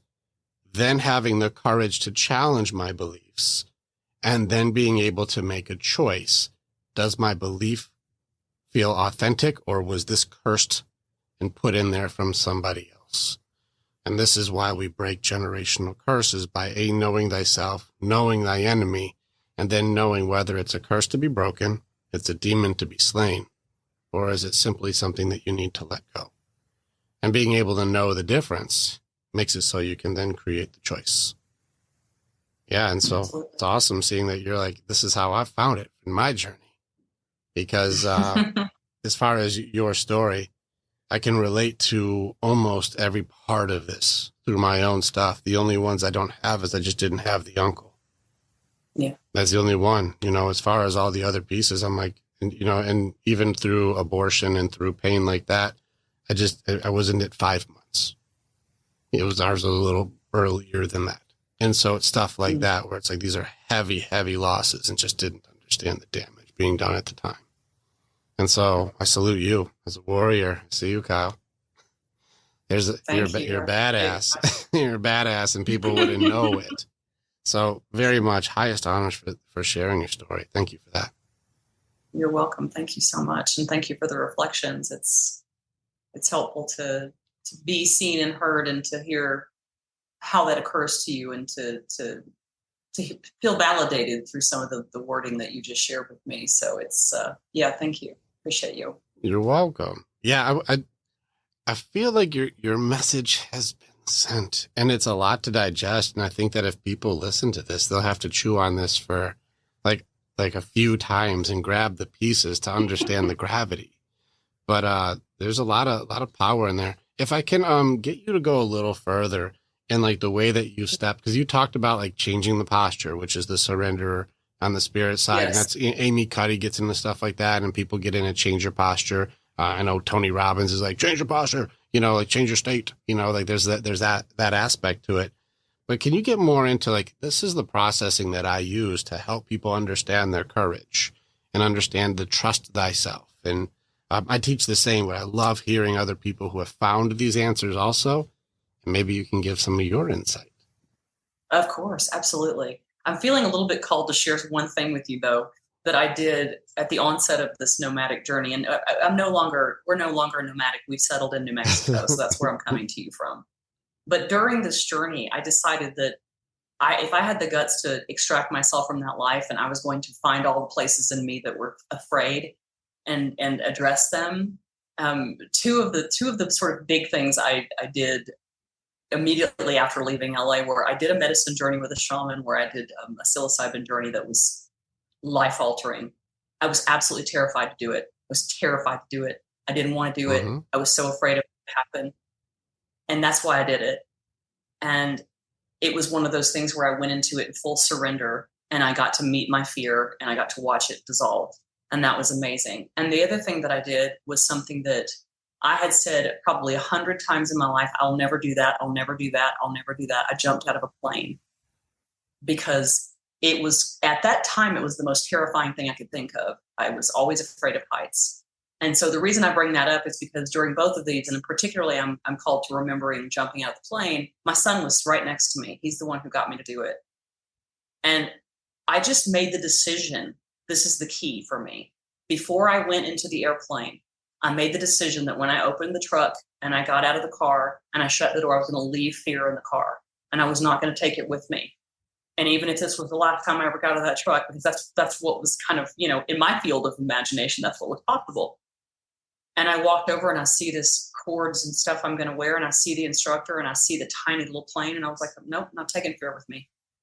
And it was just a moment to moment, that like everything is a choice, right? So it was a moment to moment decision. And I got in the plane, and every time I had a thought that felt like it was fear trying to speak up, I go, nope, we're doing this. I'm fully present in this moment. And this is one of the tools. So it's kind of coming out in this conversation. One of the tools for me, being fully fucking present in the moment. And what I've discovered is when I'm fully present to actually what's happening, there's not really room for fear. And if there is, it's really in the back, And so I put this shit on my body. I get in this plane. The dude I'm strapped to, this is his like 50,000th jump or some crazy thing. That's cool. My feet are hanging out of the plane. There's no way in hell I was ever going to do this in my life. But here I was doing it. And the reason I wanted to do it is because I know, I'm clear about this. Every single time I rush headlong into something that terrifies me, there's so much freedom on the other side of it, and I'm done with it. I don't ever have to talk about that again. I never have to worry about that or think about that again. So we are in this little tiny plane.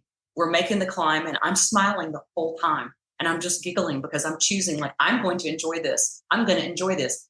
I don't care how it ends. I'm going to enjoy this. Damn it. I'm going to enjoy it. And I'm just grinning and giggling. The video is just me hysterically laughing. I'm like, oh my God, I'm in a plane. My feet are right there. I'm watching the ground. Oh my gosh. And I was so present that I was honest to God. I swear to you, I was not afraid. And then when it came time to jump out of the plane, we're scooting, and I'm like right there on the edge. And I remember laying back, and I did this posture. And I said, okay, I'm yours. Take me. And I just let go. I let go with every single thing I had in my entire being. And I just trusted everything. And I knew that no matter what happened, it was okay. And we jumped out of the plane. Obviously, I made it because here, but it was so incredibly valuable for me because that gave me one of the most important tools that I do use. And that is to, whenever I'm feeling afraid or if ever I'm starting to feel anxious, like, I mean, I deal with anxiety, depression. It's one of the side effects of all this stuff.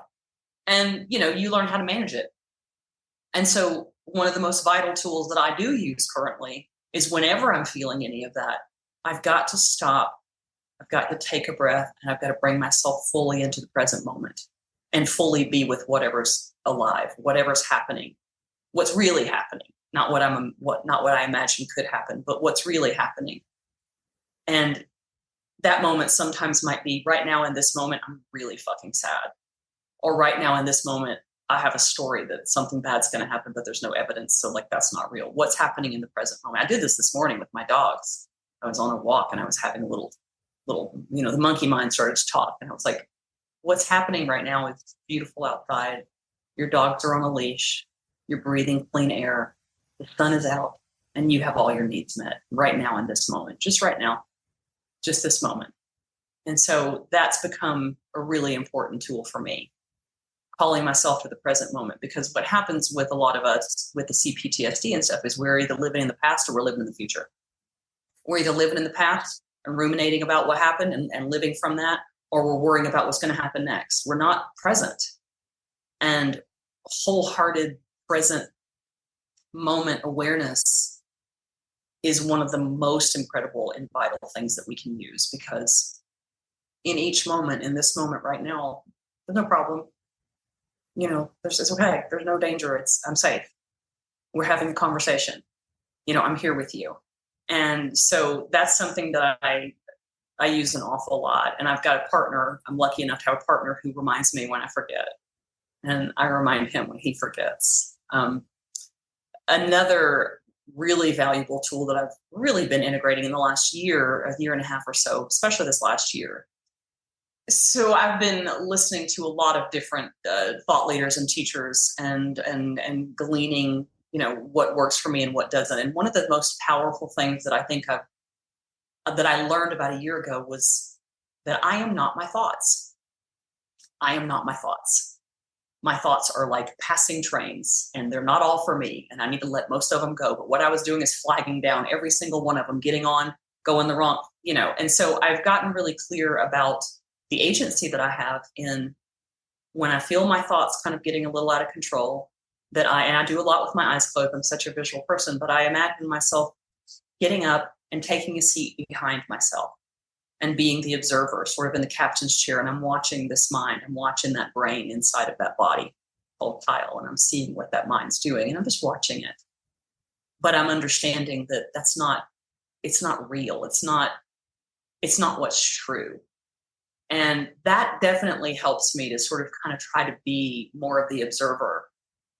And as the observer, to just like get that I don't have to pay attention to all of them. You know, I can just fan them away like a fly. It's like, it's not serving me. And I can choose again. So I can choose a new thought. You know, I'm actively in this work all the time because I've, you know, based on what I've shared, I've got a lot to undo. I've got a lot to work on, and that's cool.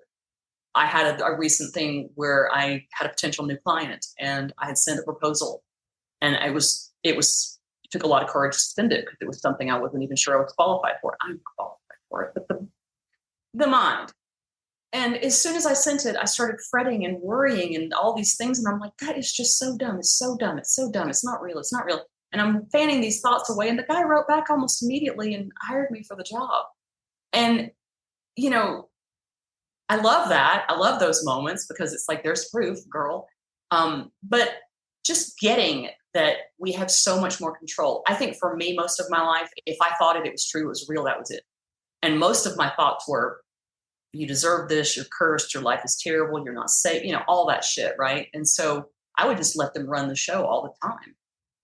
So I think a really powerful tool that I've gotten is that I'm actually at the helm of all of this. I can choose. I can even make a joke of it. I can be like, okay, cool, bitch, shut down. Thank you, shut up, sit down. I appreciate that. It's not real. And so I kind of try to make a game out of it sometimes, but it is a discipline too. And it's a daily thing that I do where I'm just paying attention, you know, I'm paying attention to my thoughts. I'm being an observer and I'm noticing when they go sideways and I'm course correcting it because I can. And we all can do that. I think that to me has been incredibly valuable. And the other tool that I love is this idea, and I think it was Joe Dispenza who shared this in one of his many videos that I've watched, where he says, the brain doesn't know the difference between a real memory and a fake one. And that blew my mind when I first heard that. And I just thought that was amazing. So what does that mean? You mean I can imagine myself into a healthier state of thought? I can imagine myself into a better belief system? Well, hell yeah, you can. And so I will tell you the God's honest truth. I do spend at least, I'll be on the narrow side, 20 minutes, on a really good side, an hour every day, creating thought, creating an elevated state of emotion, creating what I want in my mind, and being with that feeling for as long as I can sustain it. Because I understand now, and this feels like the magic pill, like the Matrix pill or something. I understand now that the more I do that and the more I take ownership over the thoughts that I'm creating, and the more I can get myself into a heightened state of like, oh, it doesn't matter if it's happened or not. It changes everything. We create new synapses and it starts to manifest itself outwardly. I would never have believed that a decade ago, but now it's not even about belief. It's like gravity. It's just a fact. Our vibration, our thoughts. That has been profoundly instrumental for me. And even when I've got a day, I had a day a few days ago where it was a tough day. I was going through some kind of threshold where there was some growth about to happen and I was all upset. And that's when I need it more than ever. I allow myself to have that sadness. I allow myself to have those feelings, but then I come back and I take the reins again and I create an opportunity. And sometimes I'm writing it out. Sometimes I'm just imagining. It doesn't matter. It's not a matter how you get there. It's not really so much important as it is that you do it, because it's like practice. The more I can practice this elevated feeling, the more I can practice imagining the life I want, the more I see that life happening and creating itself. I have to take inspired action and all that, of course, but it's just it's all up here. It's like, what do they say? You're only 6 inches away from everything that you ever want. It's this space in here, Mm-hmm. And life will give you only as much as you can handle at the time, because you'll be manifesting what you believe you deserve it is, even if it's good. I'm going to go back a little bit, because you went through a few pieces here that I found very similar answers. And even with Dispenza, one of the big things I got that helped me down my journey was, if you can think yourself sick, can you think yourself healthy? I listened to that yesterday. Yeah. That was one of I listened to it a few years ago, and if there's a belief system that can change it, or even manifestation or meditation, or, cause I don't do the meditation as much as he do. He's like 4 hours a day. I'm like, I got shit to do today. I can't do that. So I can't do 4 hours. 20 minutes. Yeah, right. I'm like, I can't do 4 hours. He's like, I'm up at 3 a.m. creating the world. And I'm like, I can't. But, but as far as that goes, I was like, if you can think yourself sick, you can think yourself healthy. So let's go that route, and let's dig in to see if it's true. That's how I know belief systems at the core of all of the things. I'm going to jump back into something I'm actually very passionate about and getting into myself, is psychedelic therapy and psilocybin, MDMA. I'm not, going into a mescaline point of view yet, with cactuses. Yeah, that's not my thing. Ayahuasca, peyote. I'm not going that direction, but psilocybin, powerful. Yeah. And when I've used it, or I've had people who have used, I did a podcast with Lane Carlson, who, that's like his expertise, and so him and I, we talked about that. And a couple of my other guys that are really deep into it also, they call psilocybin the teacher. It'll open up what you need to know. And that's what it was for me too. And this is where I can relate to a lot of your story, especially on my love side. So I found balance within ourselves. We have, I call it the warrior. This is the body side. This is where the warrior's way comes from, is my expertise is far more mindset and body side. So it's going to be action. That's tactics and what are you going to do about it? That's all body side. So I got mind, body, but the other part to it, the yin to the yang, is going to be heart and spirit. And the rules are backwards on that side. Well, I was, I think like you said before, you surrendered even to the plane, and that's your spirit. I surrender. The rules to that are give it all to you. Just go for it. Take it. that I don't need this anymore. I surrender it, which made you feel 10 times stronger. Well, on the mind-body side, that's quitting. I surrender on that side is bad. That means you give up. I quit. I fail. But on the heart-spirit side, it's 10 times stronger. The rules are backwards. Same word, extremely different meaning. And so when you say, I surrender and I let it all go, on your spirit and heart side, exponential strength. On the mind-body side, you're a failure and you quit. So I'm like, okay, I got to learn the difference here as a new language. And being able to go through with psilocybin when I went and did a hero's dose on my own, my most repressed side, because listen, I've fought my demons. I've gone through and broken the curses. Is why they call me curse breaker. And when I hear your story, I'm like, I had to break that one. I had to break that one. I had to break that one. I had to break that one. And if you ever want to go deep on like, all right, this is the fucking one I'm stuck at. I'm like, I'll show you how I killed it. Like, that we can go in that day if you'd like, because I know that one and I know how it works. And I'll show you the weak spot.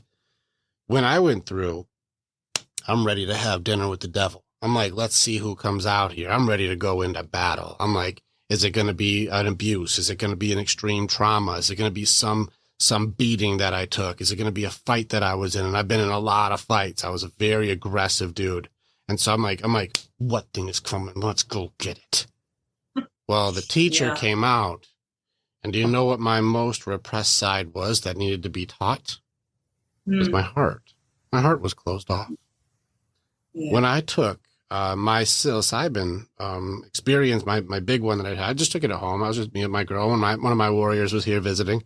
And I was like, I'm going to go for it. Let's just see what happens. I'm ready to have dinner with the devil. And it opened up my heart, and it made me able to just love. It just opened me up. It wasn't like an MDMA experience, which I'm looking forward to giving a shot to, because the research is now legal and it is now open for people to use, because they saw that like the old Phil Donahue stuff, and that was all shenanigans and completely messed up with methamphetamine. So that was a totally different thing. But like they legalized it now, and that's like the love drug. But for me, psilocybin was, you need to be open-hearted.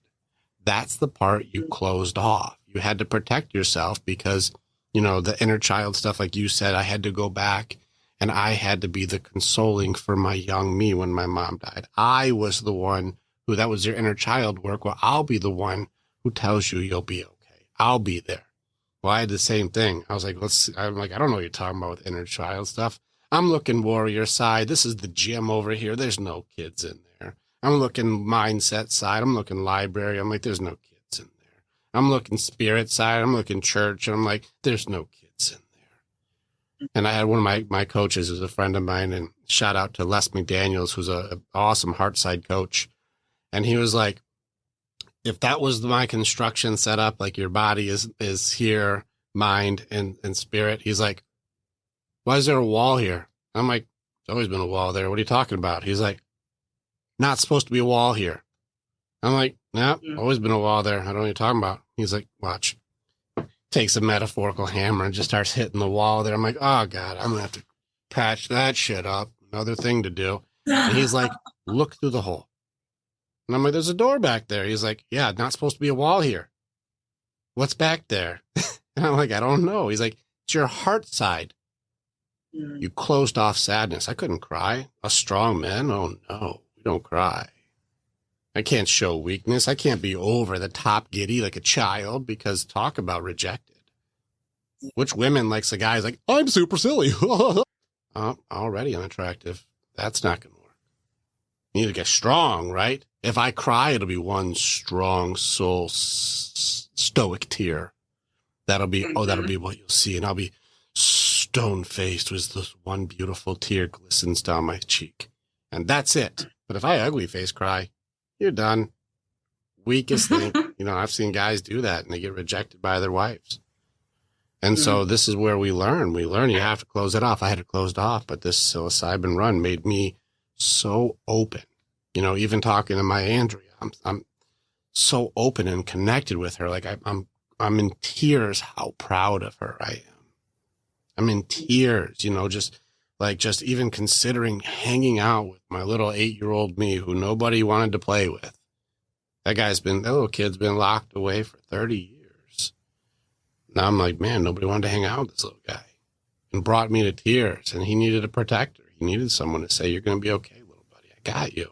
And as a little kid, he didn't have a protector, and so it's interesting to find the teacher as the psilocybin was the teacher.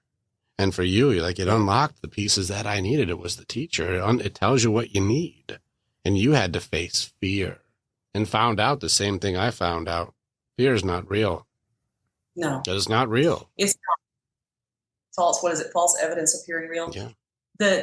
I love that you shared that because and I have done MDMA journeys as well, facilitated. And I had done a psilocybin journey about 7 years ago, and it was very intense and very dark. I think it had a lot to do with where I was in my journey, and also the facilitators and the set and setting, all of that stuff. But one of the bigger gifts that I didn't mention prior is exactly what you just described. I did a pretty heroic dose. I did 7 grams of psilocybin with a very powerful shaman. She is one of the most powerful people I've ever been in a space with, and I needed someone that strong to hold what I needed to do. And one of the biggest pieces for me, I was absolutely terrified. If you told me you're going to give me a gram of psilocybin, I was shaking and tearing up talking about it with her at the beginning. She's like, no. We're not going there. We're going in. We're going in, and you're going to shut up about it. We're going to do it. I go, okay. And I remember taking the first part of it, and I had to go to the bathroom, and I could feel the tingling. And I said, Melissa, are you here? And I knew in that moment that the only way I was going to be able to do this is if I was with her and she was with me. And I had this in my mind. She was right here, and she said, yeah. And I said, okay, we're going to do this together. Okay. And she said, okay. I said, you don't leave me. Okay. Okay. And it was very emotional and very beautiful. And I had never really felt like I'd fully been able to access her. And through this medicine, not only did I access her, but we did the work together, man. I mean, we got in there, and we just, it was, oh man, it was deep and fierce and intense. And every time I felt like I was going off the rail, are you still here? She said, okay, let's pull our big girl pants on and do this shit. She's like, okay. And this went on for 9 hours. And I came out of that journey. We're together. That's what I meant by earlier when I said I'm enmeshing. I'm what is it? What word did I use? Anyway, these two, I'm bringing the two parts of myself together for wholeness. I'm bringing that little girl, Melissa, and I'm bringing this woman, Kyle, and I am the one who can give her what she didn't have. I am the one who can tell her she's safe. I'm the one who gets to hold her. And it's some of the most profound healing I've experienced this past year has been through that relationship and through reclaiming that relationship. And I'm thankful. Thank you, psilocybin. I will do another one. It is powerful, powerful medicine. And I met parts of myself I didn't even know were there. And yeah, I can't say enough beautiful things about it. It is hard work. It is not easy. It is not easy. It is challenging as fuck. That's why I'm fascinated and want to do that myself. This is where I'm like, I want to be a guide for that, because that's what I do now. Even when you were talking about doing the version of there's NLP that you were doing. I call it dream walking, where you were going back into your memories and rewriting the memory as you in there now. I do that now with people in extreme situations. But to be able to do that on psilocybin or MDMA, I've been watching the results of these studies, and one session is doing the equivalent of 5 to 10 years of work. And that's true. I've done a couple of sessions like that, Rick, where there was one I did around about the death of Una, my baby. Mm-hmm. And I released her and let her go and said goodbye to her inside of that medicine. And it was really powerful, really. And the same thing with my mother. I was able to forgive her and to make peace with her. Inside of that, and I that medicine was absolutely instrumental in creating the feeling of safety and openness that's necessary to be able to do those types of. And it's in a moment. It's a moment. It's a moment. All of it happened in a couple of minutes. Yep. It's amazing, and there's so much.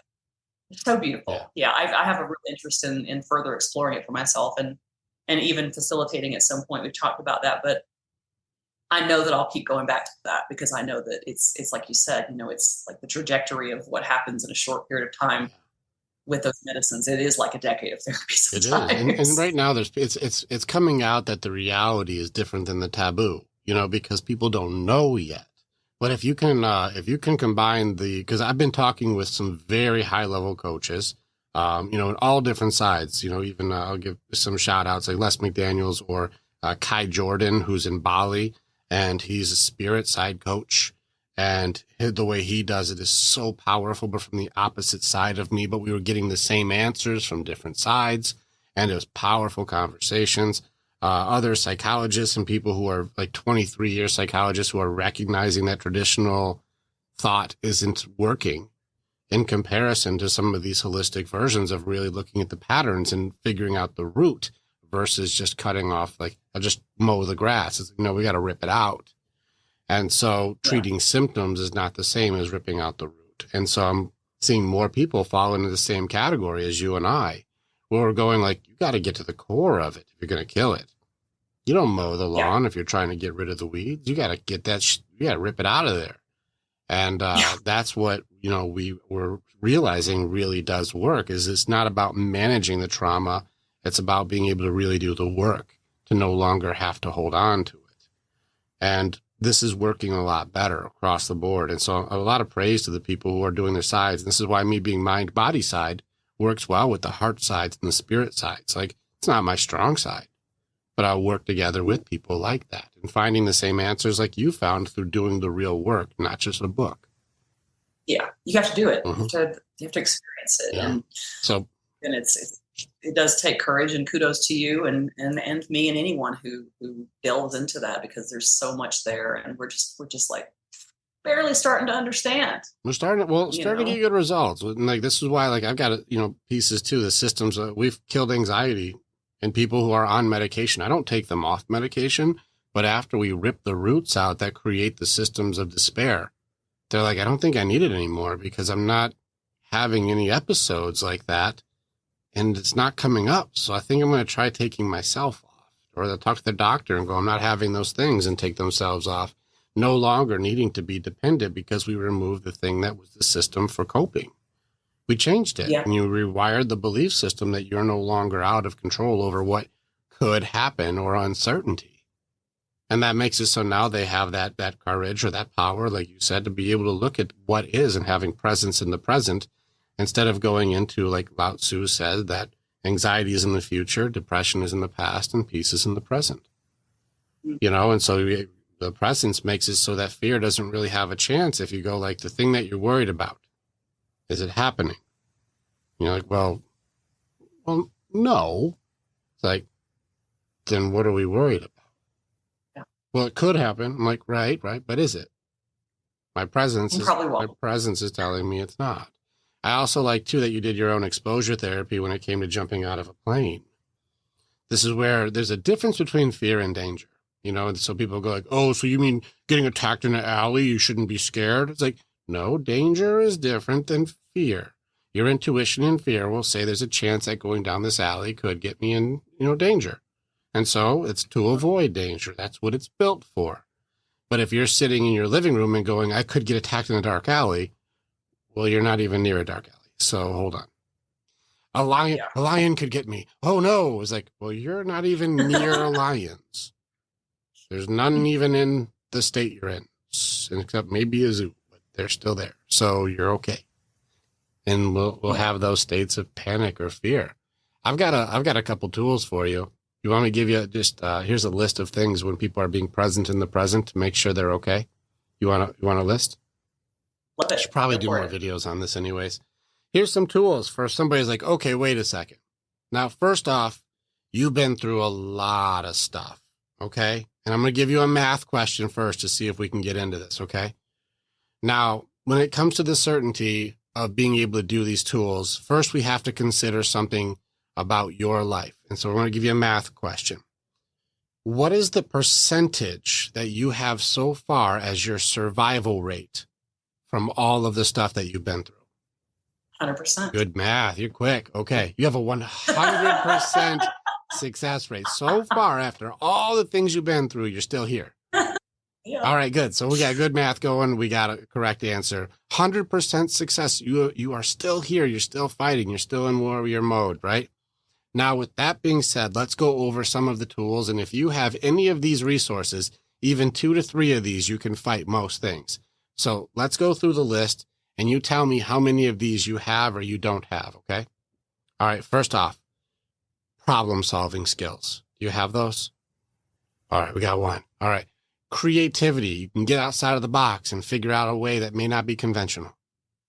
Absolutely. That's your biggest one. You're strong as hell there, right? All right, resourcefulness. I don't have it, but I can figure out how to get it. Yes. You got that one. All right, what about a support system? You got Toby, you got people in your life, you got support system, right? Okay, good. What about like any type of coping mechanisms? Like you said, meditation or workout or, write it out or anything. You have any type of coping systems that you use? Yes. Okay. Absolutely. You got outlets. You got an outlet system. Good. What about a faith in any higher power? Like you said, the universe or whatever, anything that there's more to you than just our meat suit. Absolutely. Okay. Yes. And then through all the things that you've been through in your life, would you say your experience and your ability to handle things now are higher or you're more qualified to handle things than when you were much younger? Absolutely. Okay, you're 7 out of 7 on this one. All right, if that's the case, why are we so concerned with what could happen when I've got all of these tools for what does happen? Good point. Shouldn't I be more curious? Like, I wonder what it's going to be so I can use my problem solving, creativity, resourcefulness, support system, my outlet system, my faith in a higher power, my experience that I've gone through things and how to handle stuff. What am I worried about? Because the odds of this changing my success rate for survival, being a rejection and embarrassment or like a odd conversation is probably not going to be the thing that does me in. Yeah, it's true. Yeah, what am I afraid of again? What, somebody saying something? If you want to have even more fun for all those people who have anxiety, have you ever gotten so far in your head where like even an argument inside of your head with either your exes or with Toby or whoever, you're driving home or whatever, and you're like, you know what, fuck you, and blah, blah, blah, like you're getting into your own thing, right? You're getting real tough in your argument inside your head, and I'm going to leave you and kick your ass and all this stuff, right? When you're in these conversations in your head, have you ever had any of these, by the way, or am I just way off? Oh, sure. Oh, of course. Okay, yeah. so you've had these conversations where you put somebody else there. Who's making the answers or the responses that they're saying? Me. So who are you arguing with? Myself. And isn't it funny how emotional you'll get in those arguments? Because you're yelling at you. Mad. Yeah. You get mad, too. I'll be pissed. We're so good at that. Yeah, but you made up the answers and you just put someone else's face on your own argument. So you're yelling at you and you're mad too. I'm like, you've even kicked their ass, some of them. You fucked them up. But you were yelling at you the whole time. That's hilarious. And you got emotional. I got mad. Yeah. It's funny. Oh, it's not even real. I made it up. No. And I got really emotional about something I just made up and fought myself about. That's the thing about fear and worry. It's like the reality it just pales in comparison to what we imagine. It's like it's exhausting to spend all our time up here spinning out all the possibilities. You know, I used to, when I was at the height of my sort of wounded places, I used to literally every day my son would go to school, every day he would leave for school, I would rehearse his death. Like that's how poised for terrible things I was. I would do that with everything in my life where I was just like playing out the worst possible scenarios all day long, as if somehow that would protect me if anything actually did happen. But most of it was stuff that was so outrageously just far-fetched, not going to happen. That's the job my mind would engage in. Like, want to hear something amazing about your superpower? So here's the correlation that most people don't put together. Our grieving cycle, the mourning cycles of grievings that we go through, denial, bargaining, anger, and depression, before we get to acceptance. When you look at your coping mechanisms, you operated within denial and bargaining the most. Well, what I'm writing about is a correlation of the enemies within, which is doubt, distractions, excuses, and fear. and how they operate independently, but also work in correlation to your grief cycle. Now, you were the negotiator for your coping. This is the people pleasing and sacrificing yourself so others would be happy or feeling like you're in charge of other people's emotions. The bargaining system, I found, is on the same system through creativity and imagination as fear, but they're on opposite ends of the same spectrum. And so bargaining is all the things that if only this happened, it would go awesome. And wouldn't life be good if, and if I only do this, then they'll be happy. And if only, it's all in your creativity and imagination system. Anxiety is the part where, like, if that goes wrong and if this happens, this would be terrible. And oh no, I should worry about this. And this could be really bad. And this stuff. Both of these are on your same system of make believe. Now, the difference is what happens when the reality doesn't happen, which on most things, on both, it's the same percentage. It's very, very, very low. Most likely not going to happen. But when fear doesn't happen, does it feel good or bad? When fear doesn't happen? Yeah, when the thing you're afraid of doesn't happen. Oh, it feels great when it doesn't happen. Relief, right? It's relief. But what about when the dream and the fantasy of what could be doesn't happen? Mm-hmm. Disappointment. Right. That one hurts. Isn't it interesting that we're creating a fantasy of beautiful things that could happen, most likely don't, the bargaining aspect, or the anxiety and the fear of what could happen, but most likely won't, and the fear aspect. And when the fear doesn't happen, we feel good, but we feel bad all the way until we know. And when the bargaining doesn't happen, we feel terrible. But it's the same percentage of what could happen on both sides. Wow, that's interesting. Your entire system for coping and for grieving was stuck in the same area, which is all in your creativity and imagination system, which is why you're so strong in the areas you are in that category. It's actually your superpower running wild. Yeah, I get that. When they're diagnosing today, they would call it all kinds of disorders. They would say you have a lot of anxiety disorders, or even with the depression going into the fear aspect, they probably call it bipolar in many cases. They'll give you all these different things, but the reality part of it, what I found is that you have an extremely powerful superpower, and it's just untrained. And it runs wild instead of you controlling it, which is why you going, wait a second, I can choose how that operates.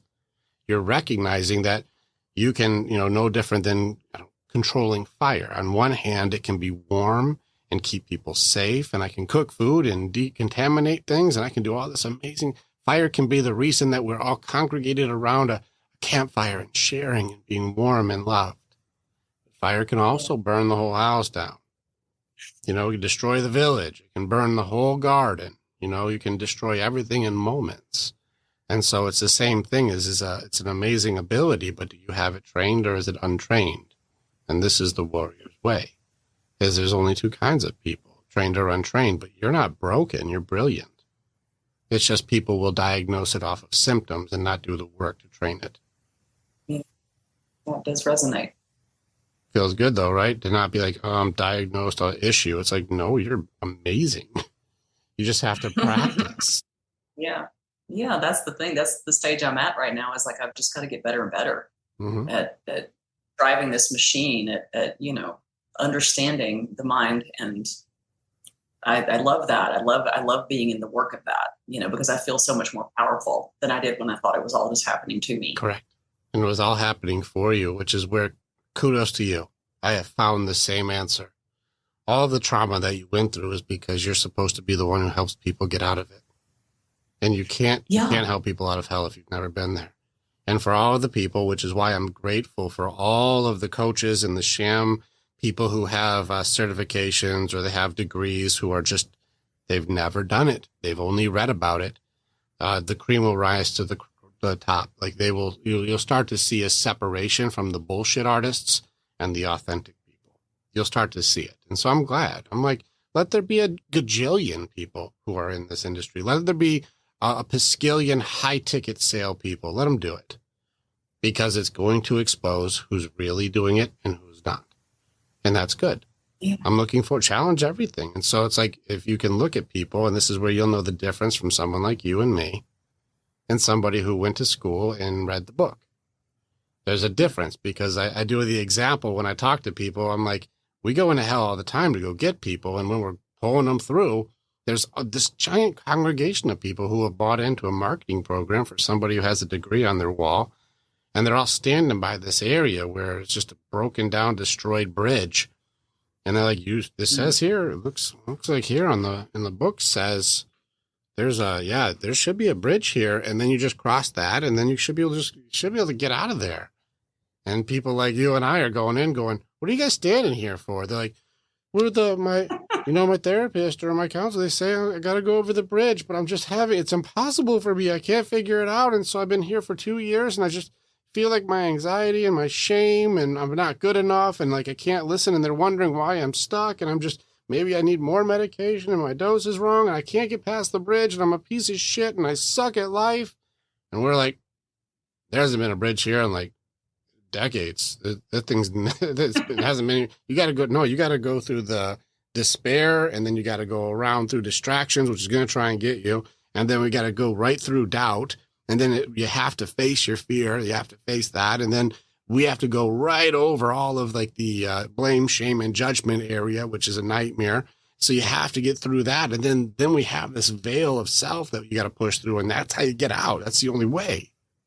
We have to challenge all the belief systems that have been put in there. And you're going to have to fight demons and break curses. That's how we get out. We've been doing it all this time.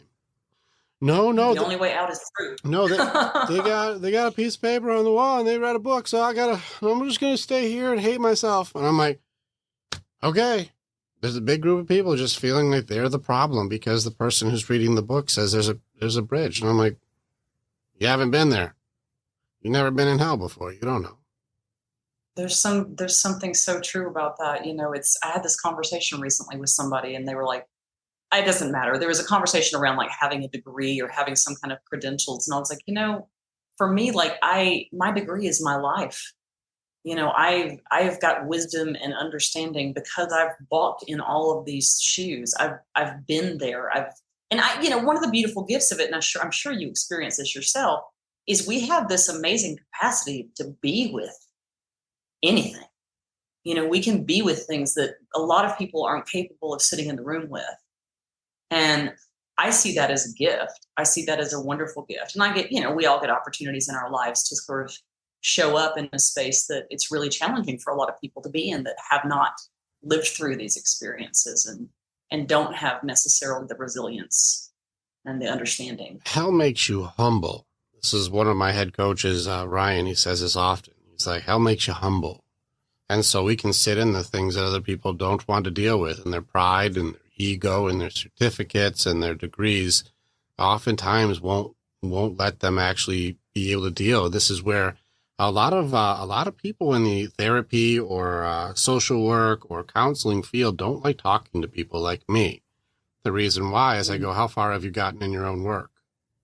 And they're like, I don't want to talk about my own work. And I'm like, okay. Like, yeah, I don't talk about anything that I haven't been through. I don't give any, tools, guidance, advice, whatever you want to call it, about anything that I haven't been through myself. If I haven't been in that muck and made it out through the other side, I'm not going to talk to you about it. I'm not going to tell you what you should do and how, I got nothing. Correct. And this is where I say the cream will rise to the crop, or the top. The cream of the crop will rise. You'll start to see the difference when the results start coming out over time, because time will expose. And this is also why I encourage everybody who listens to this to challenge everything. Challenge me, challenge you, challenge everyone. Do you actually do this? Or did you just hear about it and you're trying to turn a profit from it? Yeah. There's a difference. There is a difference. And so they should challenge. And if I come up short, don't work with me. You shouldn't, but if you go, damn, this guy really has done it. He's fought all these things. And I'm like, I had that curse. I'll show you how I killed it. Try it for yourself. If it doesn't work, don't do it that way. I'll show you the way, though. But it keeps coming back. Like, damn, that killed it. I'm like, it kills it every time. I'm just glad that now you know. Now teach somebody else. Yeah. Pass it on. Pass it on. Absolutely. Yeah. So, all right, you're doing a thing, right? You're helping people. You're building a better world. How do people go, all right, listen, your story, what you're doing, your style, I need to get in touch. I need to know more. How do I get to meet Kyle Hollingsworth? How do I get to meet him? Where do I go? What do I do?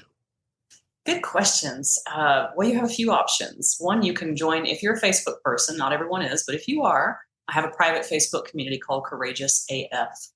And we have about 540 something members at this point.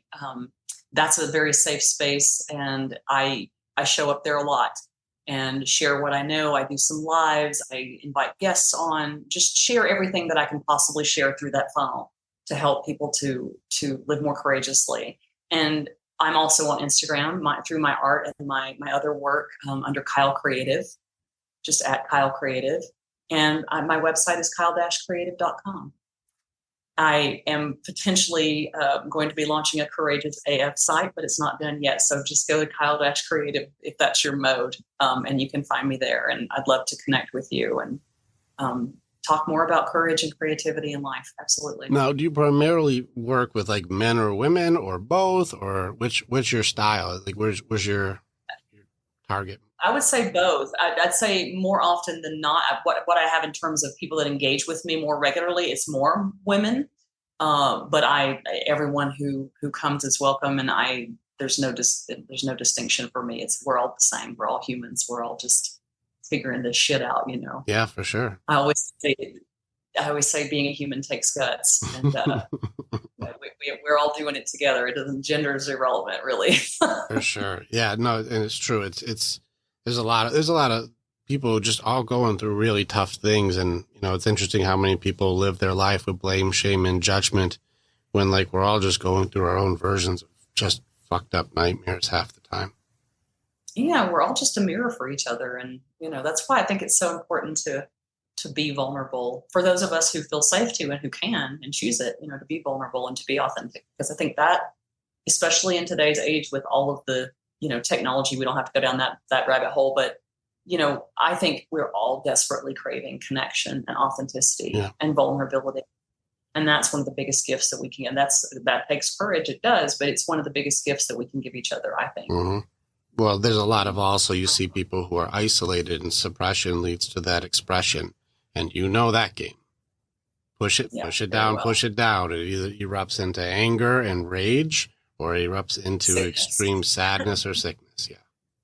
Absolutely. Yeah. So absolutely. I think that you have a lot to offer. I think that there's some fun conversations I'll be putting together, and I'll maybe put some panels together. Some people we can do some live sharing some cool stuff with maybe other really great people. Somebody I think you should know is I just posted a podcast with Angenko Vincent Deboni. You would like him. Okay. He's in Sweden now, but he's from South Africa. He's wonderful. You would like him a lot. So we'll figure out something too. I want to do more stuff with him. We just did our podcast together. So if you go to the Battlefield of the Mind, you can just see the recent one. I think it's episode 41 or something. Listen to that one and see if you want to meet that guy. I'll introduce, because I think you guys would bounce brains off each other pretty fun. I know that we do. We have a great time. Awesome. Yeah, I'll give it a listen. Cool. I'll give it a listen a little. Thank you. Awesome. Well, awesome. Thank you so much. Thank you, Kyle. It's been wonderful. So thank you for this. Keep in touch with Randy so we can make sure everything that you need is taken care of, and make sure all your links. But Kyle Hollingsworth, very, very cool to have you on. And thank you for your courageous story and your big warrior heart. So I can feel your spirit from here. So salute you as a warrior. Thank you for yours. Well done. Absolutely. Thank you so much, Rick. Thank you. Talk to you later. Okay. Bye. Click on the button and you can become the hero in your own story. It's time to start making the choices to change. And the evolution that you're going to do begins with choosing the next step. This is the way. And together, we're always stronger.